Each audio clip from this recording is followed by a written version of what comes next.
Hi, everybody. Oh, whew. Oh. I presume people are just finding out. Top chat.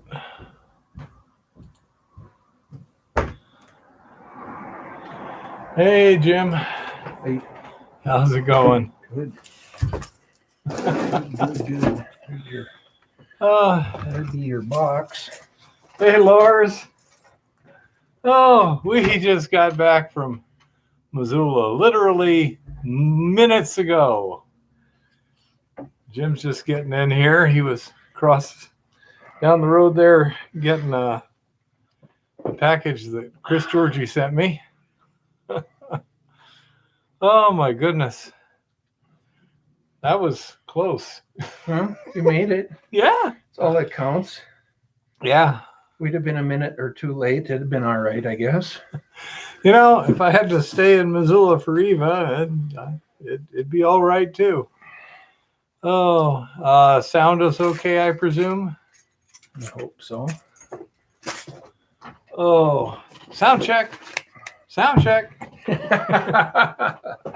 Let's see. It looks like it's knocked over just a little bit, huh? Cool. That's about right.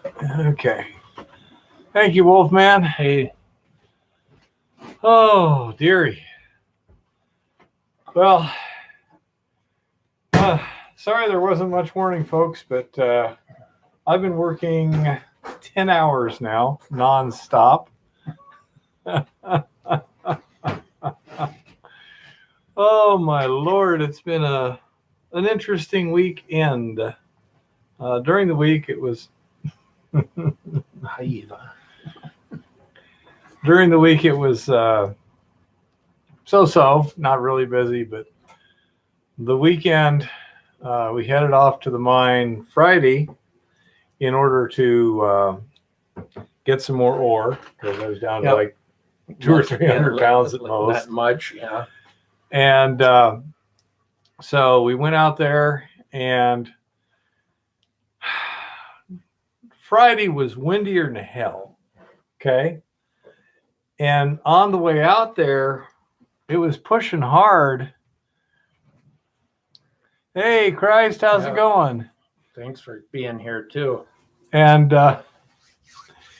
so we got out to the mine. Hey, Dirty Goat. Yeah. Hey, Bryce. And I did a lot of prep work and stuff to get ready for mining and screening ore and things like that. And I got my first set of buckets down the hill that I actually screened, I think. But when I filled them up and I looked up, the wind had died off, which was great because it was too windy to screen earlier. So I was hand picking, I was breaking it down and hand sorting and stuff and just kind of piling up the finer material. And hey, miner. And I look up, and for the first time in, 20, 30 minutes, I actually looked out a little bit, and it was smoky. There had been no smoke all day long. Yeah. I've been like 20 mile an hour from the south or more. And then it calmed down. I'm like, where's the smoke coming from? Yeah. So I called up Chris. He looked it up, and it was that haystack fire. Yeah. Over there by Boulder. Blew up a little more from what I heard. With this wind, I don't doubt it. But anyhow, the situation at Montana B is less than ideal in the possibility of a fire. Vegetation isn't real dense, but there's plenty of stuff to burn there. It's not like you got bare ground you can retreat to, and there's only one way out. Yep. So I'm like, I'm not real comfortable sitting here at night sleeping with only one way out. Now, apparently your fires over here don't move as fast as they do in California. Well, What's I the think if the humidity and the wind are right, it could.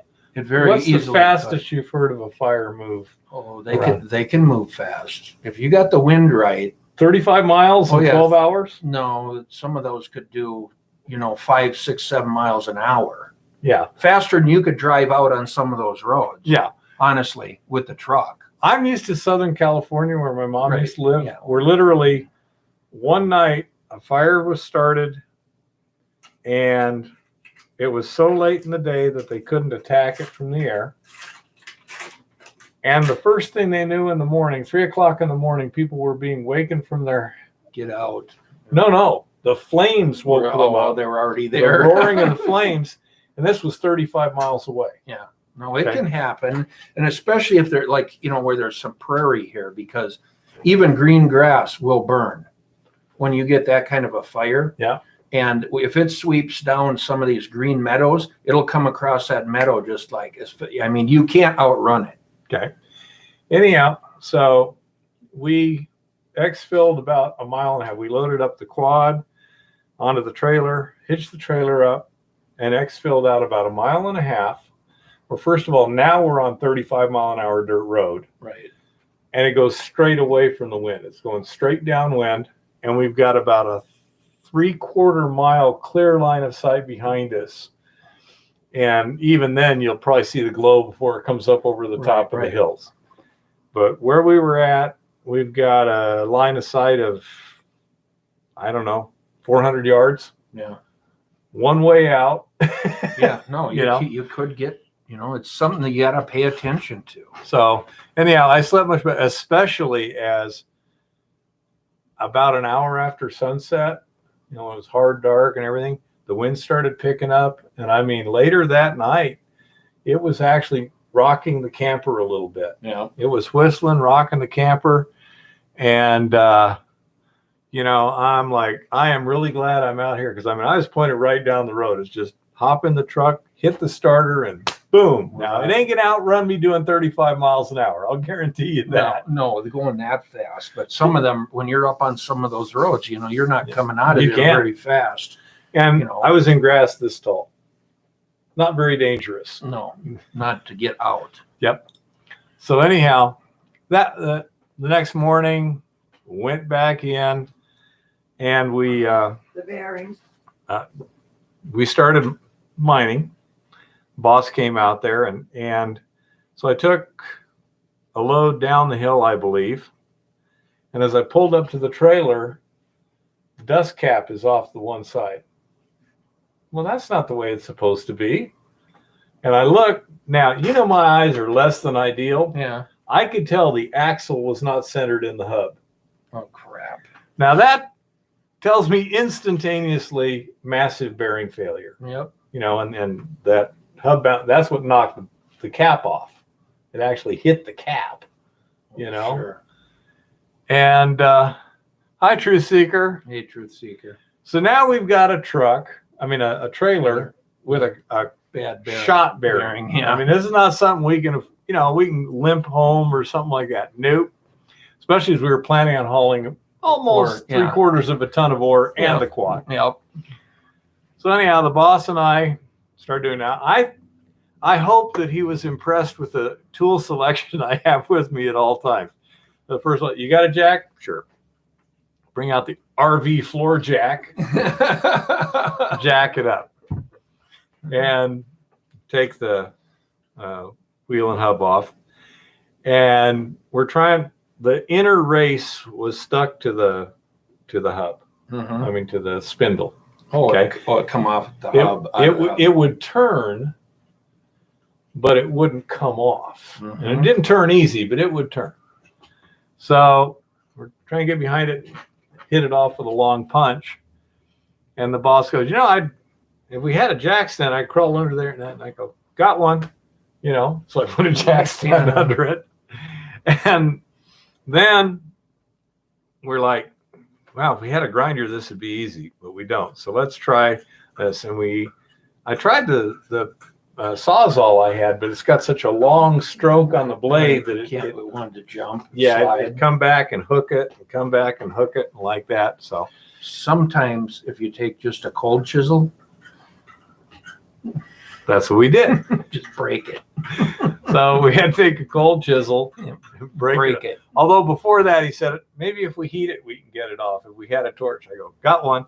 Propane torch. Sometimes that works. Sometimes, but otherwise, yeah. Take your cold chisel and a hammer and give her one good hard hit, and sometimes you'll crack it enough it'll come off. Oh, it took a lot more than one hit. Oh yeah. Yeah, we cut it off with the cold chisel. Oh really? You had to cut it. Yeah. Oh, usually they're hard enough Nah. that they'll break. They're so brittle. This is probably cheap Chinesium or something. Probably. Yeah, That's so if you had to chisel all the way through it, it probably was.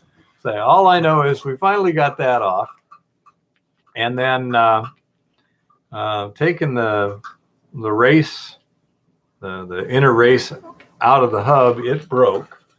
You know, came out in pieces. Yeah. So, thought. I mean, now mind you, this trailer was less than a year old. Wow. Yeah, not The impressive. bearing must have been loose or bad or something. So thought, why don't we take the other hub off? You know, just jack that side up, pull the cotter pin, Castelli nut pull. Now you got a complete set of good parts.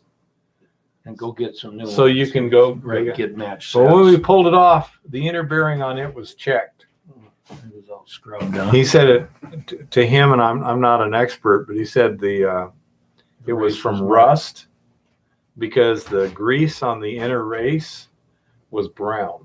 Mm-hmm. Moisture. You know, and he says moisture is rust got to started, and then from there it's just all Then you downhill. grind it up, and then it just wears everything out. And bad things happen. So anyhow, Whole set of new bearings, huh? yeah. So much for 1-year-old trailers. So anyhow, now the plan is a little bit awry. Okay. Especially as that trailer, did you see it down there? Yep. With the totes on it? Yeah. We needed that this morning To go to Missoula Yeah. because of Eva's doctor's appointment. And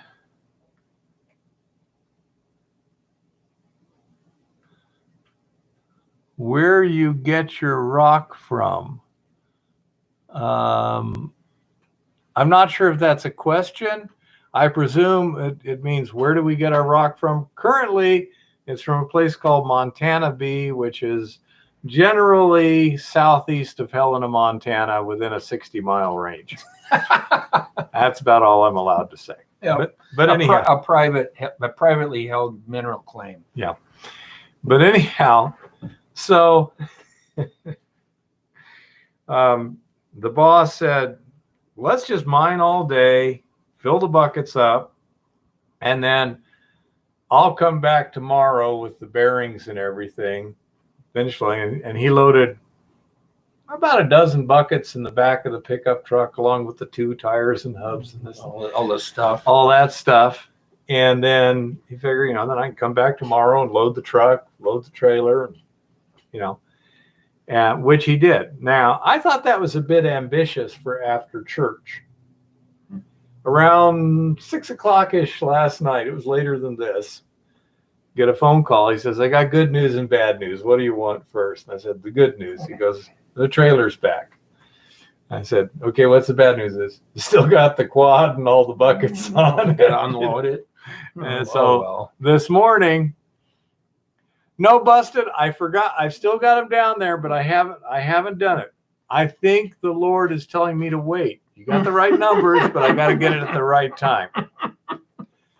But anyhow, it's been a very busy week. We are going to try them because I just can't resist. I got to give it a shot. Why not? But You anyhow, got to give them a shot more than once. Yeah. Just keep trying, see what happens. but anyhow, so this morning I was out of the house at 8 o'clock in the morning, took the trailer to the ranch, offloaded it, came back here. Then I had to get my pay for the week because considering Eva's condition had gotten a little worse over the week, I thought I want to be prepared to stay Stay there. down there. Yeah. Be there know? for a few days. So our finances are a little low, so I want to get my pay for last week and a few other things. And then we took off. Hey, smoking. Hey, smoking, yeah. I did your trick. I got here at when I fired up the computer It was and got ready to go, it was like 6:01. no, it was 5:53, I think it was. I just had a few minutes left, but anyhow. And so anyhow, when we took off here, we were running a little bit late, headed up to Missoula, and we had the trailer with us because there's a guy up in Missoula that sells those IBC totes for $45 each. Yep. You know. There you go. So we get up. It's just this side of Missoula in Bonner. Okay. And I had his address, no phone number, but his address. And I had Googled it last night. So I'd seen the map. And I thought, okay, when we get close, Eva can Google it on her smartphone and get the. No phone service. No, she had service. It wouldn't find it. Oh, great. It Couldn't couldn't. find the address. It couldn't find the address. So I'm going by memory, and it's like, okay, we cross the river, and it should be right around here. And the problem is that there's like a road that goes off of the main thoroughfare, and about 10 feet in is the driveway, which has this guy's name on, you know, it was a Family Farm Road. Okay. And so we didn't see it as we drove past it. The sign was plenty big enough. We knew it was Right you know, here there- somewhere. there's the road. Right? If I'd have known that there was 10 feet of another road first that we needed to look for, I could have got. So we went about 5 miles past that. And I'm finally going, no, this is too far. Too far. Too far. There's a gas station. So I pulled at the gas station, walked in. Does anyone know where Family Farm Road is? No, I said, let me look it up on my phone, you know. And so this guy looked, and on his phone it came up. Boom. Turns out it was Right 4.5 miles behind us, Oh, man. you know. And so I, got the landmarks and such. Zipped on back, got up there. And the landmarks he got were wrong. Yeah, the guy actually gave me the landmarks a little bit wrong. He said there was Road A, then a bridge, then Road B, and it wasn't. It was Road A, Road B, then the bridge. But that's okay. Oh, wow. We were going slow enough; it didn't matter. So anyhow, we got up there, got the totes loaded, zipped on over to the doctor's office, and Eva showed up right about on time. Mm-hmm. Okay. And they had changed the rules again. Now it was, everyone has to wear a mask, nobody but the patient. So it's like, okay, drop her at the door. Now I've got a trailer on behind anyway, so I was figuring I'm going to have to find a little spot. Right. Luckily, I found one less than a block away. And then while Eva was in, yeah, she's there. Yeah. So anyhow, and by the way, that's Goddess, not Queen, Goddess. Tinfoil hat Goddess. But anyhow, so while Eva was in the doctor's, I went looking to see if I could find some fast food. So I just went on my foot around there. And about 2 blocks away is a town pump. They've got their their chicken tenders are good. It's breast fillet sort of things. So I got a couple of those, and came back, and I'd eaten those and had a little an energy drink. It was pretty much sitting there, and the phone rings. It's Eva, ready to go. I go pick her up. Now, here's the situation. It was verrucous squamous carcinoma. It was cancer. Okay. It had got to the bone. They took some of the bone, right? Uh-huh. Yeah, they took some of the bone. The lymph nodes were clear. Good. So there's nothing there. He took out the staples, and he took out I guess they had like a gauze or something inside her mouth holding down the skin graft. So we took that out. So everything that needs to be taken out is theoretically taken out. Good. It should help the swelling a bit, because the last week Eva's been having a rough time. The swelling you just saw her a few minutes ago. It's not huge or anything, but because everything is very tender, the swelling was really uncomfortable. She's been having trouble sleeping, and being in pain is just it gets on it's you. a stress. Yeah. It's definitely a stress. So anyhow, so now the doctor is going to send her file over here, and they're going to decide whether or not to do any radiation treatments to try and clean up any, stuff behind. And, but that's the situation with her health. Now, she's not planning on doing a tinfoil hat report tonight. But again, she was already here, so she'll make I another will check appearance in. Too, just to let everyone The know. goddess will make an appearance. She'll check in. So anyhow, so that's been my week.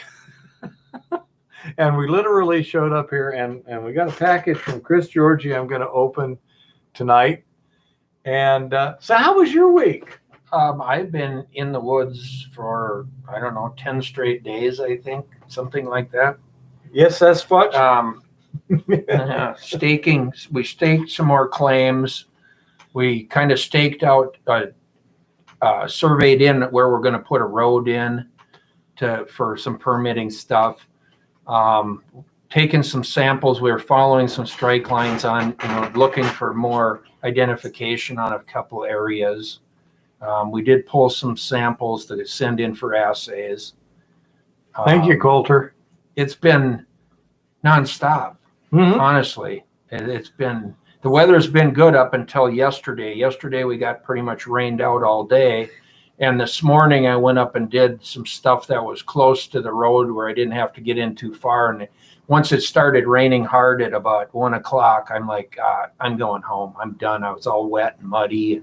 Yeah. And we'll go back tomorrow. We've got about 3-4 days left of stuff to get done here before the snow, which I think we're going to be good. We're going to make it. So yeah. Yellowstone had quite a bit of snow down in there yesterday. They had some areas that had 10 inches or 12 inches. Well, as you approach the freeway from Highway 12 there, those mountains on the far side of 90, the Pentlers, those are there. Yeah, they have some snow on. Yeah, I wouldn't doubt it. It looked like last night some areas high above 7,000 feet would have some snow. So yeah, I mean, we're getting to the closing in on the end of the season at some point. So just trying to get some of this field work done and as much stuff that we can work on over the winter. Yeah. We got at least 1.5 tons of rock. Mm-hmm. Some of it is hand sorted rock. Some is screened material, and some it's got the fines and gravel together, because guess what?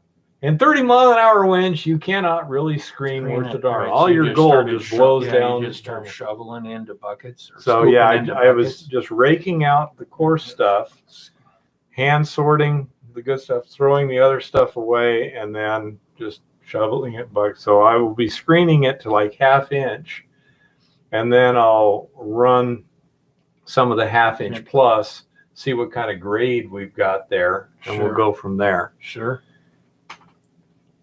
And no,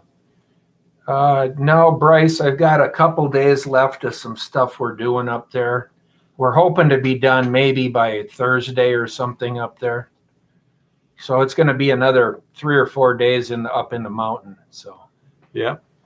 Now, how? By the way, how was the Mine Expo? I know you went down to Vegas to the Mine Expo. That I would love to do one of these years. Oh dear, Smoking says there's a tornado headed his way. Well, be safe, Smoking. Oh, that sucks. Dive. Yeah. Hi, Roberts. Hello, Mohammed.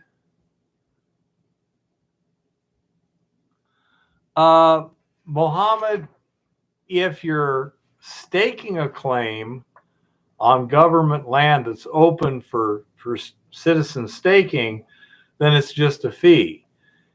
If a private person has the claim, then yes, it's extremely variable what the price is, depending upon what he can convince somebody with some money how much it's worth. It's worth. It can go anywhere from probably a couple $1,000s minimum, up to, I don't know. I've seen hundreds of thousands. Yeah, right. I don't know if there is a ceiling necessarily. If the there property can prove that it's that good, it could be very, very valuable. There was one we were looking at near Phoenix there, where it was a number of claims and everything, and they wanted like $8 million for the whole zone. So yeah, it's highly variable, Mohammed. It can, and there's also things like royalties, in other words, a percentage of what's recovered. There's all kinds of ways it can be structured in a sale or a lease. Maybe that's something one night on a show I could kind of do, is go over contracting, because even if you have a claim and a mining company comes along and say, hey, we want to lease that for, maybe some testing, it can be valuable enough to you that you can actually make some money if you got in that situation. And I think there is something else that came up one night. I think Keith and I talked about it a little bit, but if you're in an area, probably more so if you're in a desert environment, but even up here, if you're in an area where you get into good gold in a placer situation where you stake a placer claim, if you even think that there could be a hard rock under it or next to it, it's a good idea to stake it as a hard rock also, which you end up paying double the claim fees to do. But if a mining company does come along and they want to go into that area, if you have the lode claim, the hard rock, as well as the placer, then you're entitled to, a percentage or some kind of royalty possibly, where if you only have the placer, and this is actually true even on some of this patented private land, if it was originally patented as a placer patent, they do not own the hard rock under it. And I wasn't totally aware of this. We were discussing this with the mining company I'm working with the other day, that he said, I don't care about those patented claims in there. He said, stake over it all. And I said, what do you mean? And he said, well, he said, the homework we've been doing so far on the titles, he said, they only have placer claims, even though it's patented land. They don't have the hard rock rights. So as a big mining company, we can stake right over their private land. Yep. And I was like, oh shit, I never even thought of that happening. What you have to do is have a valid discovery. And you have to look at the mineral on the title or the deed of the property, because if they only have placer rights, then there's a hard rock issue there, that if a mining company does come along, and Bryce, this on Dirty Goat, this could apply to your property as well, that seeing what mineral rights you actually have, because if it was only patented as a placer and you find out there's hard rock there, legally you can't even mine it. That's correct. Right. So this is a subject that just came up this week with the guys I'm working with. And I was like, man, I never even thought of that. Now, here's another thing. If somebody has a claim in an area and you're staking, it can be very difficult to determine exactly where his claim boundary is. Right. If their maps aren't really good, or GPS at corners. A very common thing is you actually overstake the edge of the claim. Correct. So that since you've staked secondary, they're already there, any potential small discrepancy. You've got covered. And that way, you don't have like a little strip of land there that nobody's got. That somebody else can come in and claim it and then screw the whole operation. Right. They could screw up the whole plan. But this was a subject that came up this week with the guys I'm dealing with, and I was like, crap. Well, we also, in what we're doing, we literally overstaked everything. Exactly. We actually staked even though it was a 20-acre claim in there, we just staked over it. It just fits right within our claims. Yeah. And granted, on our maps now, when we do them, we'll yellow out the areas that we cannot touch. Yeah, you can't disturb the surface. Right. We can't disturb somebody else's claim, but it was easier for us to keep our pattern running, just to go right over the top of them and try to get the claim corners to end up where they're not right in their yard somewhere, where they're off there, right on the edges of their property. Well, no, actually it isn't. It isn't, Bryce, because it's just like the oil or anything else. If you have the surface rights on a ranch, and even in mineral cases, I can show you some split mineral interests on some of these ranches around here where they own the surface rights to multiple sections of land, big pieces of land, but they don't own the mineral rights in the middle of their own ranch. And the way this Montana state law works is if I go in and stake the mineral rights and pay for them in the middle of their private ranch, I have every right to access those minerals, and there is nothing the landowner can do. He takes a back seat to the mineral rights. And I may have to compensate him for the grass that we tear up or something. He loses some pasture or the edge of a hayfield. I have to compensate him for loss. But you have the right to go in there and drill oil or dig coal or dig gold or whatever. And the surface landowner literally can't do a damn thing about it. Yeah, it's an interesting, because in Montana, the mineral rights take precedent. It's not just Montana. Well, no, it isn't. But in the way Montana law is written, you cannot deny access to a mineral holder, and you can't stop him from going after the mineral depending on who claims it and who owns the minerals. Yeah. So it can get into it. You'd think it would be a really bad court case. It actually isn't. The law is very clear, actually, on how it works. Let me answer Muhammad here real quick. Can you test an area before purchasing a claim? You damn well better. Yep. Yeah. No, you don't want to. If they won't let you test it, you don't walk away. Yep. End of story. Yep. Okay. If they think it's a valuable claim, they should have no objection to you doing reasonable testing. Nope. If they do, they're either completely ignorant of the business or they're trying to defraud you. Right. It's a scam. End of story. Probably fraud. Okay. Truth seeker. What's the first problem with leasing with a percentage? How's the lessor ever going to get the truth from the lessee about every flake of gold and silver ever found? Number one, if you're leasing a claim to someone, you have the right that you or your representative can at any time observe any activity involving that claim. Number one, you have the right to have an observer there at all times. Okay. Now, depending upon exactly what's being recovered and how it's being recovered, et cetera, for example, if you had a dredge that was operating, it gets a little tough. There's a sluice box and this, that, and the other. On the other end, if it was, say, a wash plant, you can put a cage around the sluice boxes. You can have a video camera on the sluice boxes. You can have things like you can't open that cage without notifying the official observer who's on duty at the time, so to speak. Exactly. If it's a good operation where, that it could very well be pulling out a lot of value every week. I've seen it multiple times on sites where they did have a locked sluice box and literally two padlocks on it. One the operator has, access to the sluice, and the other padlock is for the owner of the property. And it come Friday night when they do a cleanup or something, they're both there and unlock it, and they take the concentrates. And that way because in this business, there can be a lot of questions. Well, what, maybe he pocketed something? Well, you do have to have a certain amount of trust with the people you're dealing with. And there's just ways to try to keep the trust. Yeah.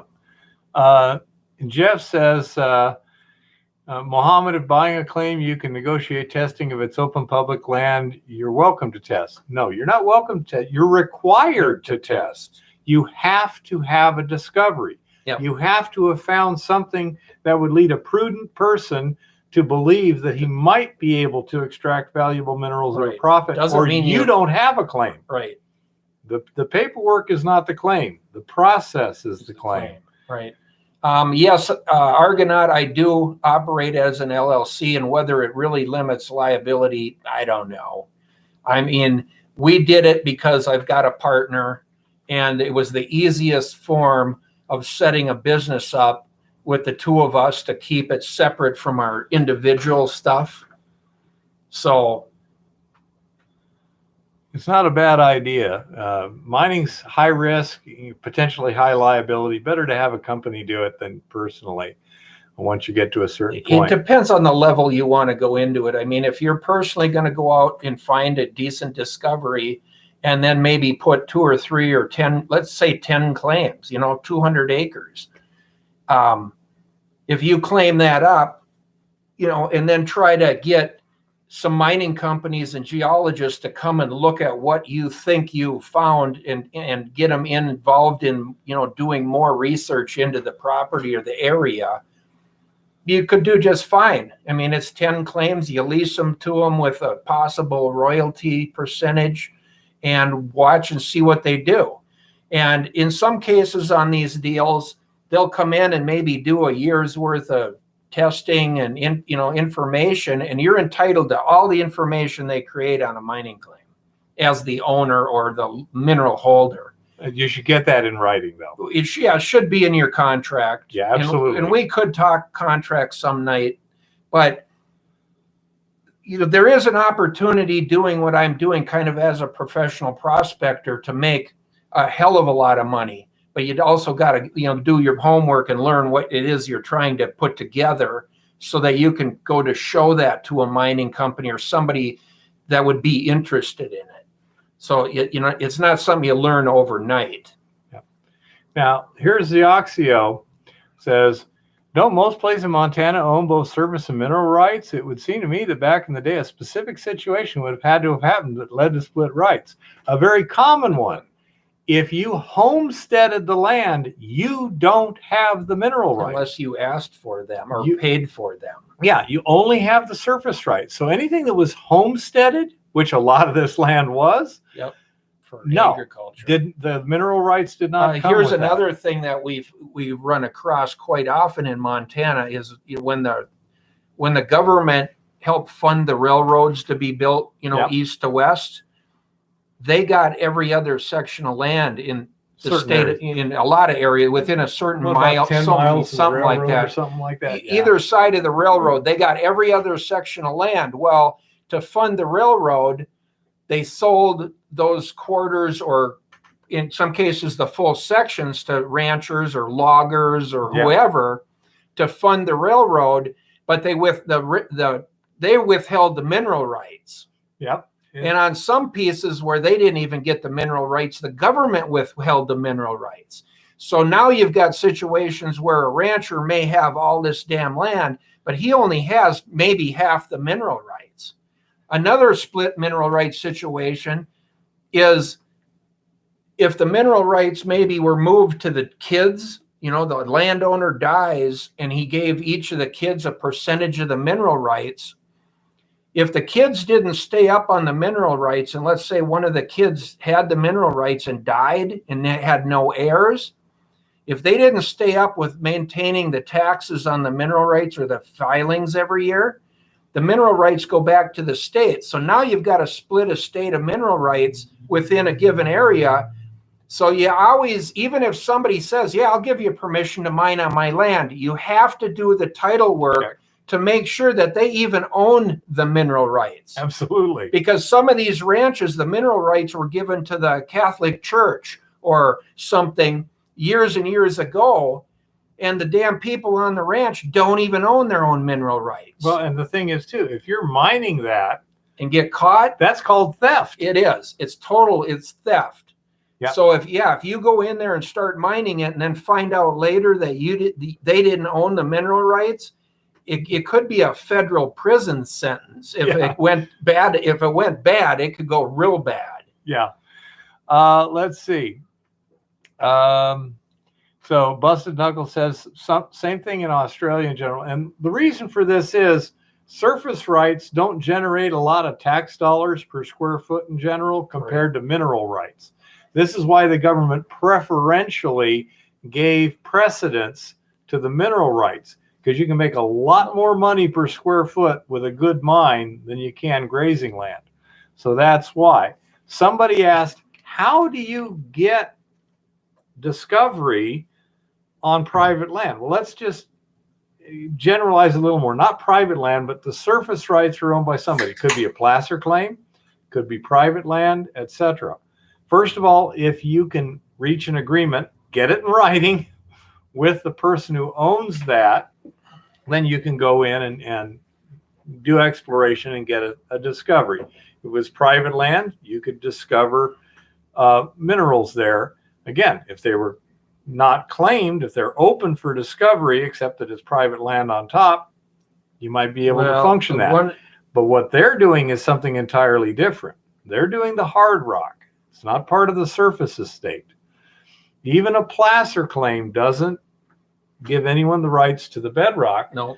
You guys are going out there and establishing there's a trend or a vein or a zone or something that extends Through up that. to the boundary, and that gives you the discovery to go past the boundary. And if And you had a that's tunnel what they're claim, doing. That tunnel claim takes you 3,000 feet. Yeah, but a tunnel claim is actually for running a tunnel for discovery. Mhm. It's actually not. A tunnel claim really isn't a mineral claim. A tunnel claim is an exploration claim.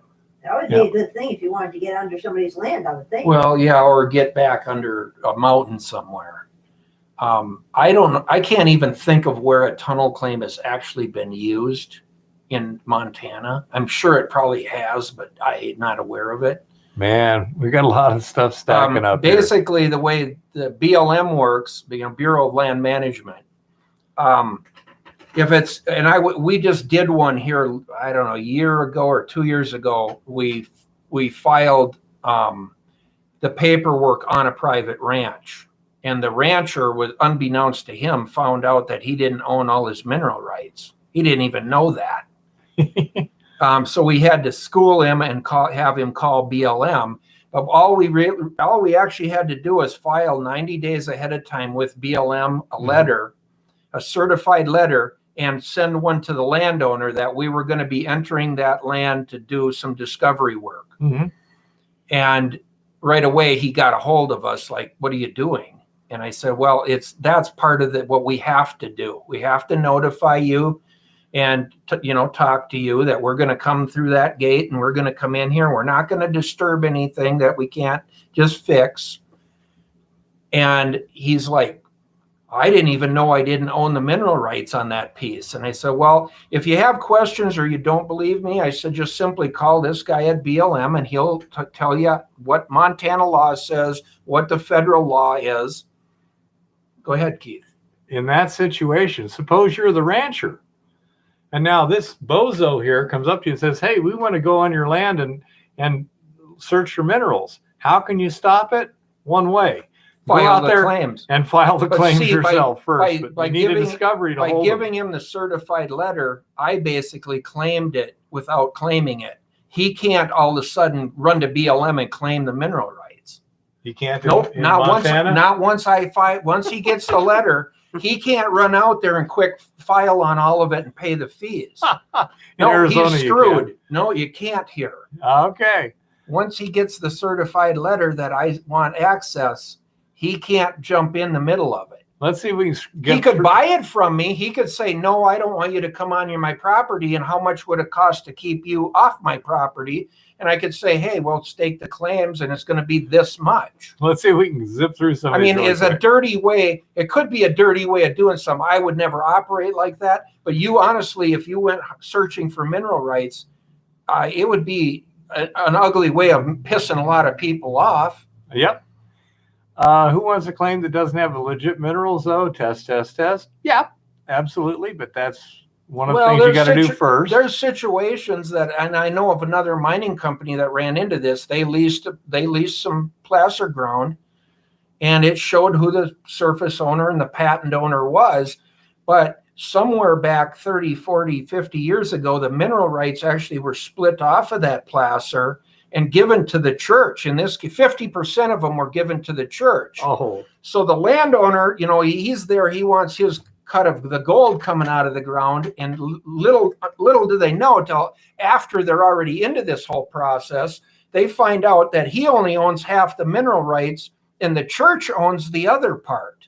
And never. So they had to make it right they had to contact the church and say, hey, you guys own these mineral rights. We're up there mining on this. We need to straighten this out because you got this much money coming.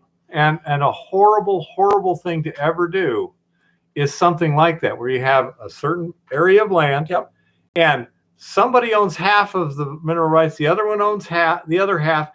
What happens if nobody wants to agree on something?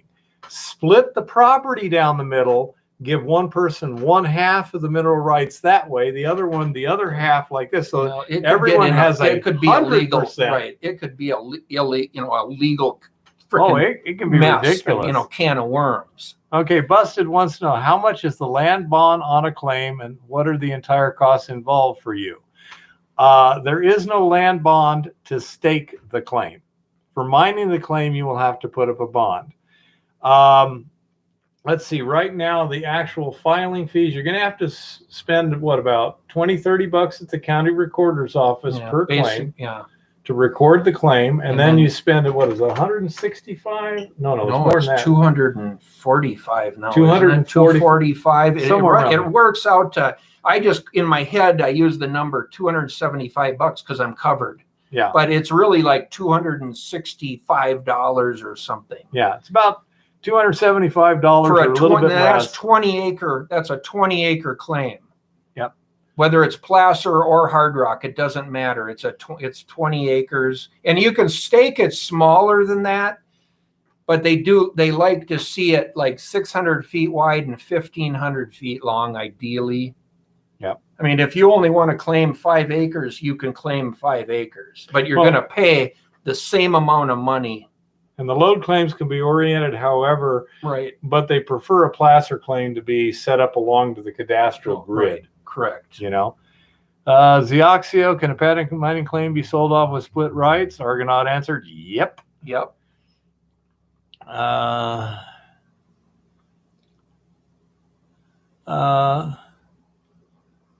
You can claim a load claim underneath a placer claim if you can have a legitimate discovery. Now that could be, for example, if you look in the records, and there's a mine sitting there in this placer claim, and that mine was a gold mine, and it was, producing decent gold, and you've got records of that. Well, now you don't need to go out there and actually physically make a discovery and actually walk across his land and disturb his surface. So you now have a discovery, and you can use that as your basis of the load claim. So the answer is yes. Now, if you have to dig through his placer to get your discovery, you can't do that without his permission. If he gives you permission, then you can do that. There is actually a case like that BLM's got. I was trying to think of what other cases have been tried here. I'll bring it up because you guys are out walking around. If you find dinosaur bones, dinosaur bones they're not mineral. They belong to the landowner as far as Montana and Wyoming. Those cases have been tried here and have been won by the ranchers that are digging dinosaurs. Okay. Or that type of stuff. Anything like that it might have an intrinsic value to a museum or whatever. It's been tried. Somebody tried to claim it as minerals, and it went, I think, actually to the Supreme Court here in Montana, and went back to, no, it's the landowner does have rights to a dinosaur. Interesting. So the mineral right, whoever owned the mineral rights under maybe a coal company or something, had no rights to a dinosaur. And Busted, landowner says that in Australia, landowners only own the top foot. Yeah, that could very well be. That's it.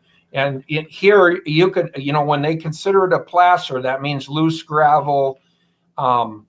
Basically, you can dig to bedrock. Maybe that's 70 feet deep when you hit bedrock, but at the point you actually hit bedrock and that you can't dig it anymore and wash it as a placer, then it becomes a load.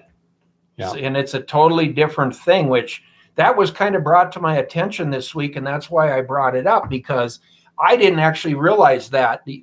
But the big mining company I'm working with is like, nah, just stake across everything. Yeah. Because when we go in and do the title searches, if they don't own the load claim part of it, we will. Yeah. And I'm like, damn, that was interesting. I thought claims were a civil case. It is, unless you've stolen something. If you've taken minerals off their claim, now it can be criminal. Right. Hey, Adam, how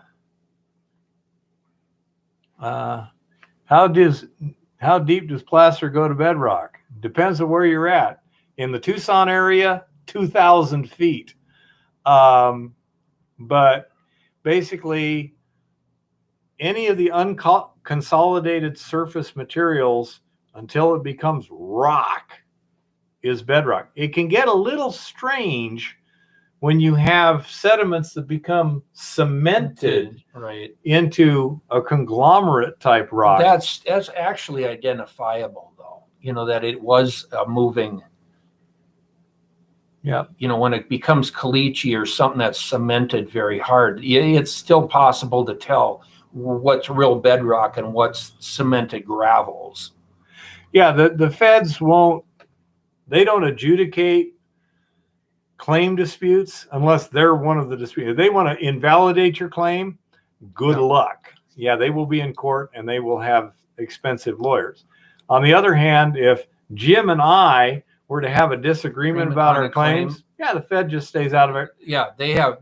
All they want is to make sure you pay your county assessment and your federal assessment, basically. Yeah. Yeah, you might be right, Truth Seeker. This might get us way out there, but I think it's stuff that you kind of have to understand, though, and know to, especially if you're going to go look to buy a claim or anything or maybe just lease one to mine like I did originally. The first thing I did here in Montana is leased some ground from a private landowner. Yeah. Bryce, how did you claim on private land without proving discovery? First of all, they did have a discovery. It was just something that was so big it extends under the lane. Right. There's historic discovery also. So, basically it was in a placer zone that was historically kind of mined, Bryce, like yours. And when we checked on the mineral rights, because literally we went to look at the mineral rights to go talk to the landowner, and we found out he didn't own the mineral rights. Well, but so it didn't start from a bad place. We wanted to go talk to him and set it up, and we found out he didn't own it. So then we're like, well, how do you do this? Okay, the government owns the mineral rights and he doesn't. So contact BLM and find out. And they told us what to do. Yeah. Now here's another thing. Okay, Bryce. You can file a claim without proving discovery and they'll just accept it. Yep. But if anyone disputes the claim, then you have to be able to prove discovery. Right. And say, they don't sit there and say, okay, where's your discovery on this claim? Where's your discovery on this claim?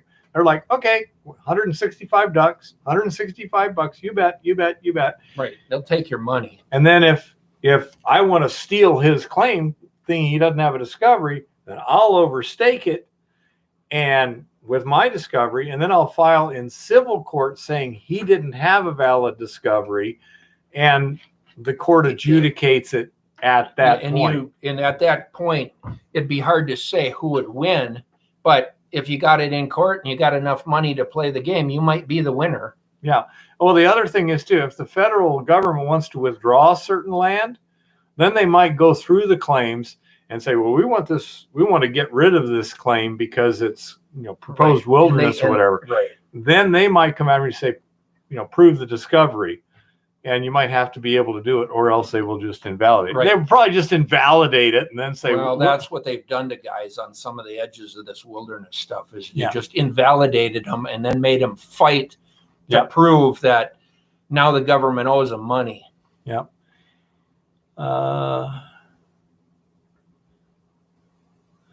Yeah, let's see. Vertebrate fossils are illegal to collect on public lands. Okay. But not invertebrate fossils. Okay.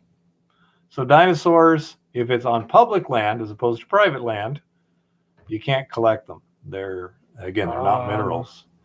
I don't know about that because some of these museums and some of that digging is on BLM land. Yeah, but they have to get permission. Well, they get permits, I'm sure. Yeah, but that's it. But somebody discovered that, bone sticking out of the ground or something, and then they went about the process to claim that. Okay, Mining Magnets has a good question. What takes precedence, dinosaur bones or the lode claim? I would think, I don't know, just guessing. The lode claim would not affect the dinosaur bones one way or the other unless you actually had to disturb them. Yeah, if you have to disturb the surface, that'd be an interesting. Okay, even better question. That'd be an interesting. You're mining a gold vein and there's a dinosaur bone in it. Then it's not a gold vein. You could find it in a placer channel. In placers, even here, I know a couple different places here where they did find mammoth tusks or mammoth skulls. Yeah. In the gravels of the placer. Yeah. And smoking. As far as I know, they've let the guys that were actually mining and found it keep it, as far as I know, or sell it, because they found it mining, but. There is a difference there, and I wanted to point that out, that the landowner actually would own the fossils. The actually says museum can get permits to collect on public land, but the permits are limited to only educational institutions. Well, and that's understandable, but I know they can do it. Yep. In Idaho, there's a phosphate mines with shark fossils. That would be an issue there. Potentially, on the other hand, and I've known other cases where basically if they found something, then they have to stop, notify the expert who is on call. It's all part of the bonding and everything else. You can't destroy it. That can come out there and then collect it. Right. And document it and what they do. And then you can continue.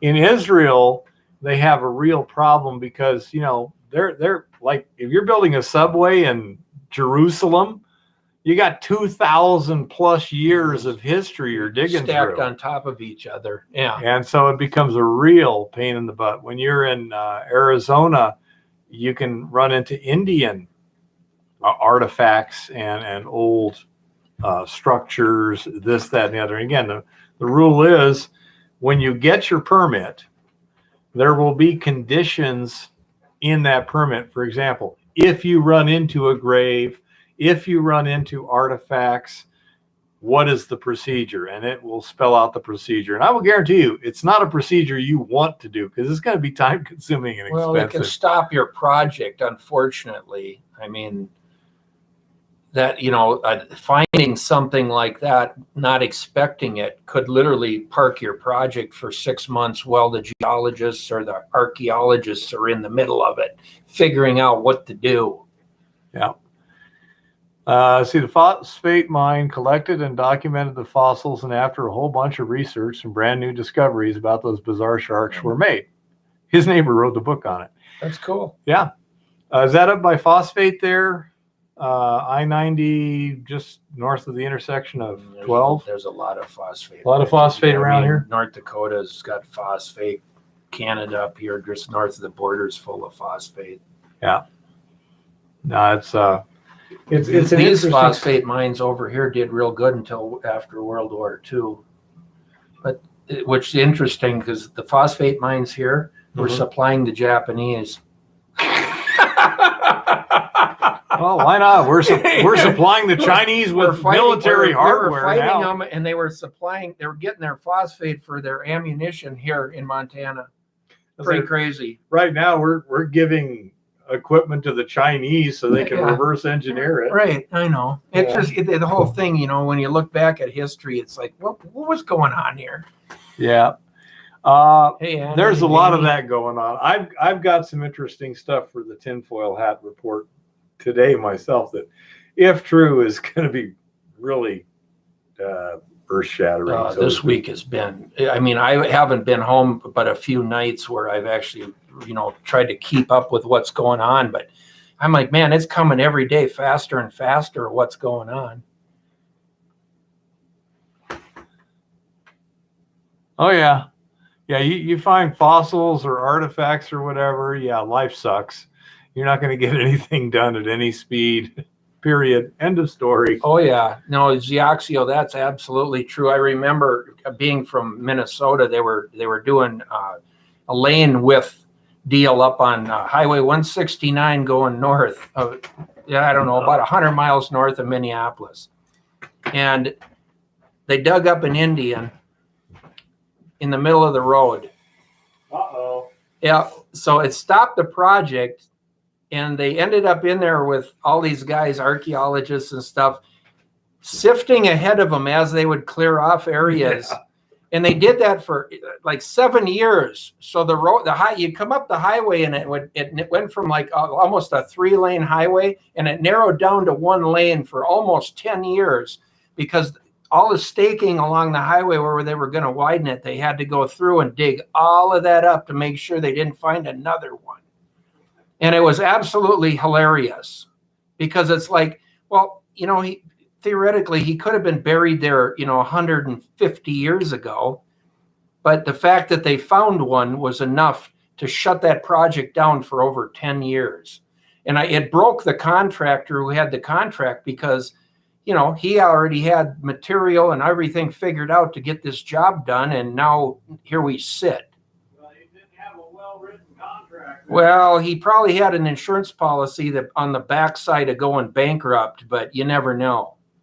Well, it should have covered contingencies like that. Well, you got to be able to also tell that to your investors who are helping you finance your company, though, too. So. Oh yeah, you better cover all your bases. That's where the newbies get screwed. Yeah. So you know, when you're digging, you don't know what you're gonna run into. So. Let's see. Hi, Andy and Amy. Yeah. Glad you're here tonight.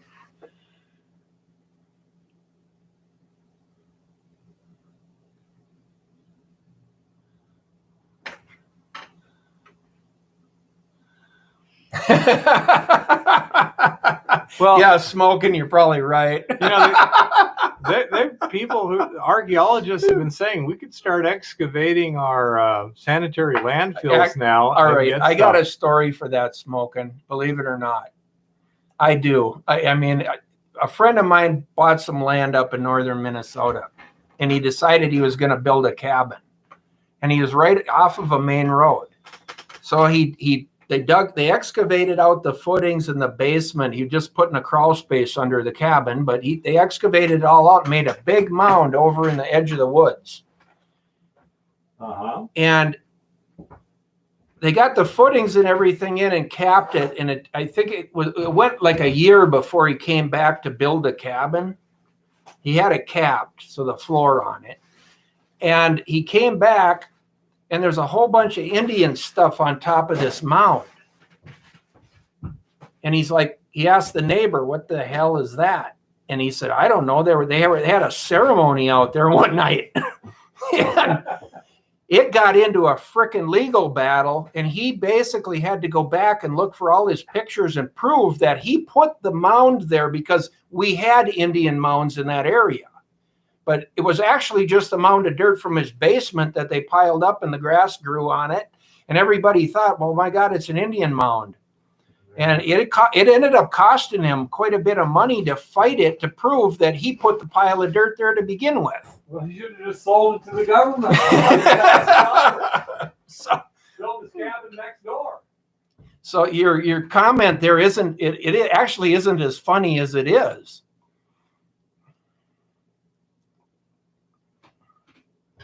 Oh my goodness.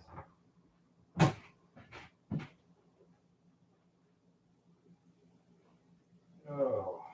Well, that's Andy. That's a good, that's the kind of stuff to be looking for, especially with, the way you guys are out hunting, find gold and stuff.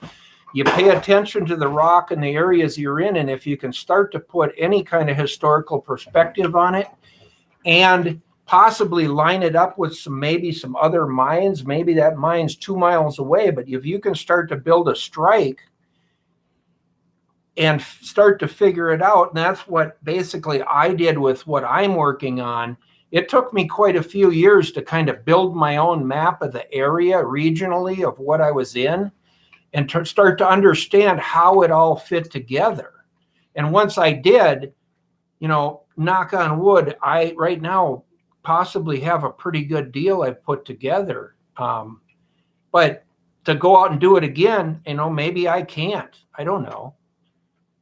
It doesn't mean it's reproducible just because you go over in the next county and look, try to do the same thing. So, there's opportunities out there, though, if you're kind of trying to learn the areas that you're working in and why the gold is where you're finding it. There is some interesting opportunity there if you can figure it out. By the way, I apologize, but I'm starving. So I didn't have been time. On the road for 3 hours, and I tell you skidded right in though, right at 6 o'clock to get on. That's pretty good. Less than 10 minutes of slack. Yep. Photo finish. Oh, when I'm done with this and we haven't got anything else, I'll open Chris's package here. Hey Chris, are you out there? Haven't seen you yet. He might be sleeping in his chair. You never know. He was a little under the weather, but I talked to him, and he was planning on being here.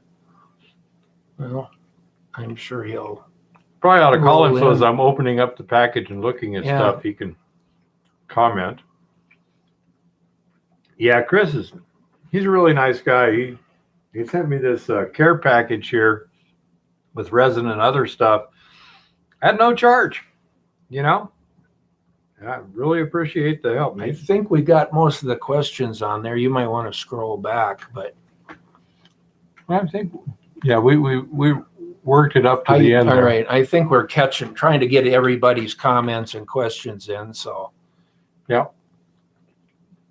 Anyone else got another question? I stuff my face. Yeah. Well, Andy, up here, it's happening right here in Helena and all the towns around here too. There's an influx of migration that we're hoping it's all good migration, I guess, but we'll find out. Well, I think the few people I've talked to are moving here for the right reasons, but that doesn't mean they all are. So, I haven't seen it yet, Smoking. If you sent it to the P.O. box, it might have showed up several days ago. I haven't been there since like Thursday. Okay. Yeah. Well, I wouldn't say only Montana left, but we do, thank God, we do have a good governor and a good legislature and some sensible people here. So at this point, it's a pretty darn good place to be when we look around what's going on in the world. Let me call Chris up. Watch this. Yeah, Zeoxio, I've been watching that. Well, Helena here too, same thing. I mean, there's some houses I've seen sell here recently that I could have bought 6-7 years ago here in town that they were, I don't know, 8 times, 10 times the money of what they were 7 years ago. You just Chris, shake your head, but theoretically, huh? We're in Helena, Montana. Oh. Well, I was getting ready to open up your package here. And I thought you might want to watch so I could ask questions on things. Okay. All righty.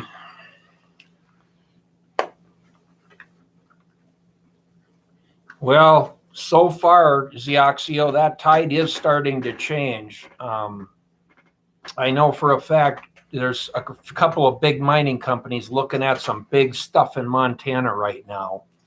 And the tide is coming back to the States where hopefully eventually here we're going to have some serious jobs and some things happening. Well, I think when enough people are hungry, they won't care about the environmental extremists. Yeah, I think when it gets real, we get back to having to do something. What we've let happen for the last 40 years, I think the tide's turning on them, unfortunately, I guess for them. Good for us. Oh my goodness, look at all this wonderful stuff here.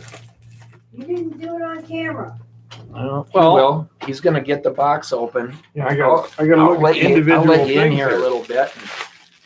Let's see what we got Opening up a box here from Chris Georgie on some supplies and things. Fairly heavy. As I keep getting through packaging, it seems to be getting denser and denser. For the people that have, there Chris is here. Okay. Yep. Yeah, He's on. I just called him up. Chris has been a moderator for us since we kind of started doing this double team stuff, and been a hell of a good guy with information. Great guy to have in here. So some of you that follow us, you know who he is, but for anybody new, he really helps us out a lot. These must be the ceramic spot plates. Yep. Now, if I'm not mistaken, let's see if we can even get there we go. That shows it. I could tip. There's these little depressions in there with a white background. This is glazed. And the idea is you put solutions in there and indicators, and you can see the color so that you can compare them and do testing in the field relatively cheap. Yes, they're completely intact, every one of them. There's 4. Looks like you wrapped them really good, Chris. Yeah. Yep, there's no problem here. Those are all in perfect shape. Let's see what we got here. This looks like resin.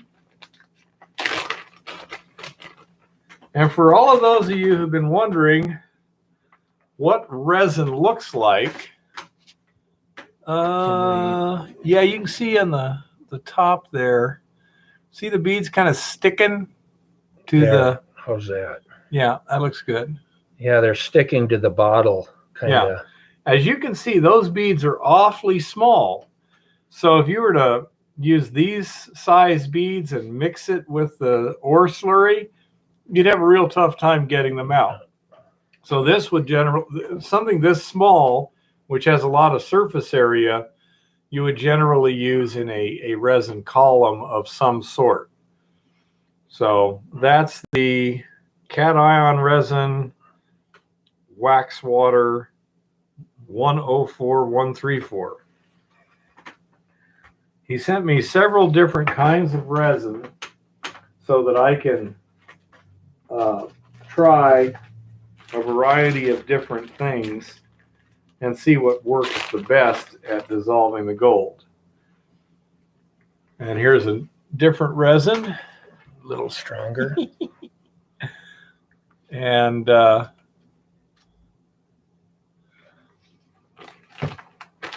another one. Now, another thing is, at least one of these, I believe, has what they call an indicator. In other words, when it gets loaded, it will change color. Well, that's cool. So that would be neat to tell it's loaded. The max water, Chris.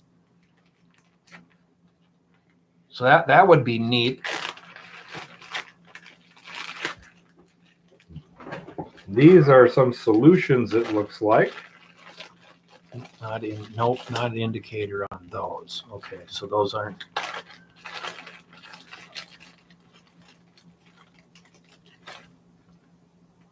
Oh, where's my magnifier? Small label.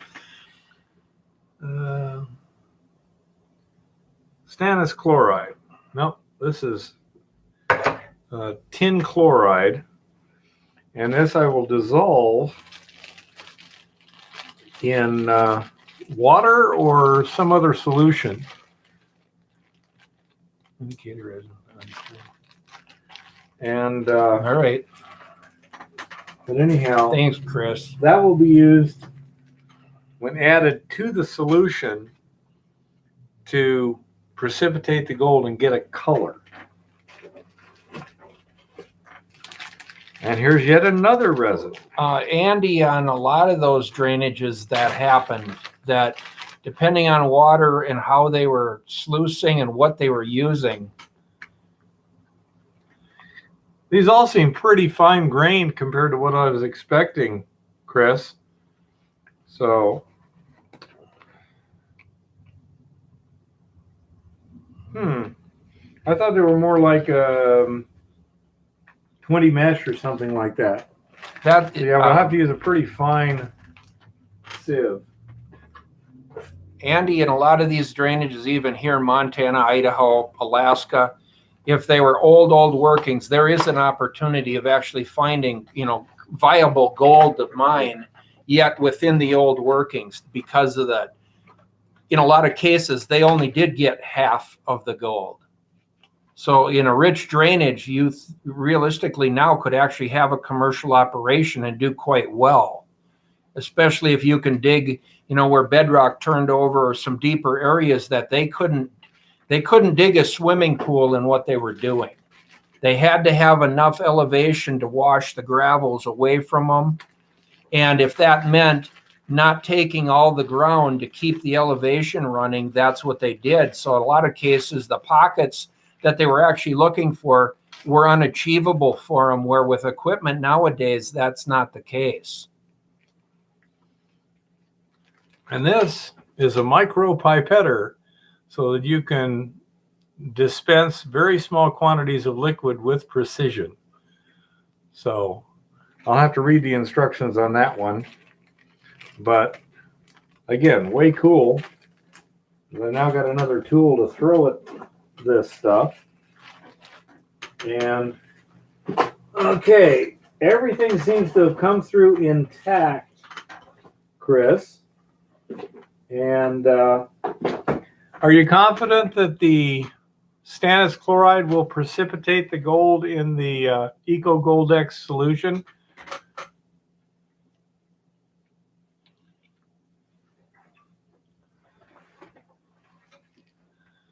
Designed for water filter housings, flow through. Well, I can see why.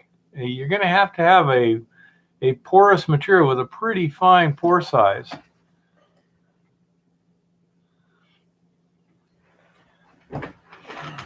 Take a little of that shadow out of there. Okay. Well, we'll see what happens. I've also got zinc that I can use to try a few tests on and stuff. Okay, cool. So anyhow, we've got a whole bunch of neat stuff here, and I will make videos as I do all the testing so everyone can see how badly I do. And I've got 4 IBCs sitting on the trailer outside, so that I'll be setting up some significant sized agitation tanks. Mm-hmm. And then I'll have to spend more time at the ranch grinding ore. So far, the wear rate on the impact mill has been very good. I break the bedrocks here now tonight too. Hey, Adam. Cool. Thanks for being here. Hi.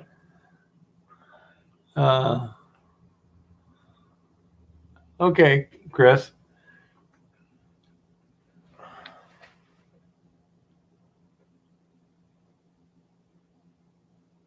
Yeah, exactly. Remote dredge piles stuff. Huh. Adam says hi, little one.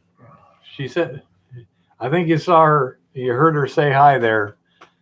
Public service announcement, Arizona sucks rocks. As you can tell, Adam, she's happy to be up here. I must admit, I was thinking when we were coming back from Missoula, which is 115 miles roughly. something like that. I say, man, this is the same distance as from Yuma to Gila Bend, but a whole lot prettier. Oh, but anyhow, so yeah, I'll be this week. It's going to be real busy too, because I'll be getting the agitation tank set up. Also, I'm going to be doing some sorting on the rocks, the hand sorted rocks, because there's various rock types that are all just kind of blended together right now. But I need to sort them up, see where the gold's coming and see where the gold is coming from. Again, I'll make a video of that. Yeah, it is pretty boring. Absolutely. There's a lot of interesting geology in every direction from here. It doesn't matter what road you take. Yeah. This is a target-rich environment. I'll tell you. This is fun. It's a neat place to be able to prospect and go. Plus, they got fishing here. Well, we got decent weather too, for the most part. Winter, winter not so great. I think it was 2 nights ago. I was out at Spring Meadow there, trying different stuff to see what works this time of year. Yeah, I got 2 decent-sized trout. Yeah. But the night crawlers don't seem to be the big thing now. It's the marshmallows. They want those grasshoppers. I think they want to if you can find them before we get too many frosts. I'm guessing there's weeds on the bottom, and so you need something that floats up to where they can see it. Grasshoppers. Yeah. Yeah, it usually works out best that way, truth seeker.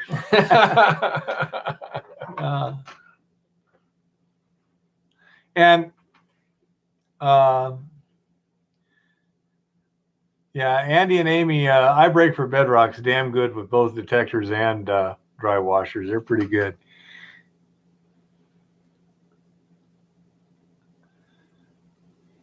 I don't know. Pond over here, I mean, it froze in the winter, but you just cut holes in it and fish through the ice. I'm going to have to try that this winter.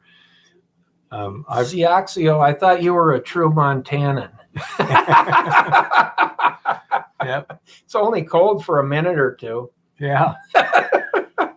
And as I suspect at that far end of Spring Meadow there, the ice doesn't seem to want to form there. I think there's water flowing out. Yeah, it's coming from the warm springs. Yeah. Uphill here, the warm springs right here on 10 Mile are coming right in. Yeah, and so I suspect there's a spot there that I can fish even in the middle of winter most of the time. I don't know, but there's a lot of areas you could fish here pretty much all through this year. And I don't know what it'll be like below Hauser too. I had good luck there. Like down below the dam, we were down there, I think, that one year in January. Yeah. It was a nice day out, and it was like, hell, let's go down and go fishing. Yeah. So I enjoyed it there. Oh, yeah. Yeah, some of the faster moving creeks and that, yeah, definitely. If we don't get a really nasty hard wind. My daughter, Oxio's up over by Bozeman, and she fishes every day that she can, I think. So anyhow, yeah. The other thing I like about being up in Montana here, first of all, the attitude, my political social attitude fits in very well up here. Most of the people seem to be going right along with what I want. Yeah. As opposed to, say, Southern California, where I'm the persona non grata.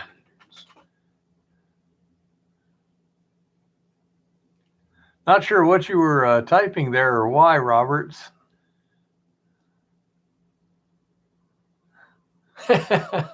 Yeah, wet and cold is no fun. I'm going to have to get some rubber boots for that tailings pad out there. Because sometimes I got to go out and, man, it just gets nasty at times. The slimes. Once you get. Yep. Yeah, wet feet are no fun. Absolutely. None. My feet were wet today. It was raining enough that my boots were starting to soak through my hiking boots. And I'm like, this is exactly what I didn't want to do today. Yep. Good pair of muck boots. Yep. But anyhow, so I say that's my plan for this week is to be out at the ranch most of the time. We got plenty of rock now. So you'll have some video this week then? Yeah, I should have video this week of several things. I was going to video some of what I'm doing, but I'm not sure how to do it just yet. What I, some of it, well, it's rather, some of it's rather boring, but it's what we're doing, Yeah. And I think that if the snow holds off reasonably well, we'll be mining before winter. Then I think I got about one more day on that lower decline dump before it's gone. Well, that's good. Then you're making headway there. Then I got to put a path through where I took the dump out, and then it's get up there and do some timbering and establish that.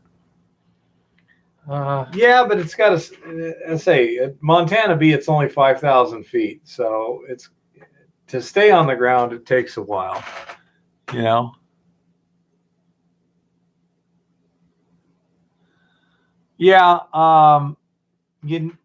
Finding the right rock to crush is somewhat of a challenge. Absolutely. Well, it can be an expensive proposition when you're taking samples off old dumps, old mines and that, and having assays done.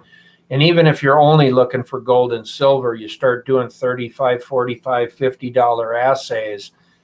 And to really do something, do a good job across the mine dump, you could easily have 20 or 30 assays to really get good representation across the dump. It's one thing to do a quick cut across the dump and take just a little bit, tablespoons all the way across, and get a head grade assay just to see, is there enough value even to go beyond this point? But you can start down a path, that can get fairly expensive before you find the right old mine or dump that says, this has possibilities. Well, and that's another thing about the hand panning technique is if you've got gravity concentratable gold, that'll give you a good answer fairly easily. This stuff at Montana B, it's not gravity concentratable, therefore it doesn't give you a good answer. But it will give you a relative answer pretty well. And it tells you, do I want to do an assay on this? Xioxio 3 or 4 years ago up here where we're at, it was September 12th when we got 30 inches of snow. We were still placer mining. We weren't even thinking about the end of season yet. And we ended up getting the dozer going and literally had to open the roads and everything up to get in and out of there. And after a couple days when it didn't warm up, we finally decided to pull all the equipment and call it a year, because it snowed again about a week later, and then a week later it snowed again, and it was like, we're done.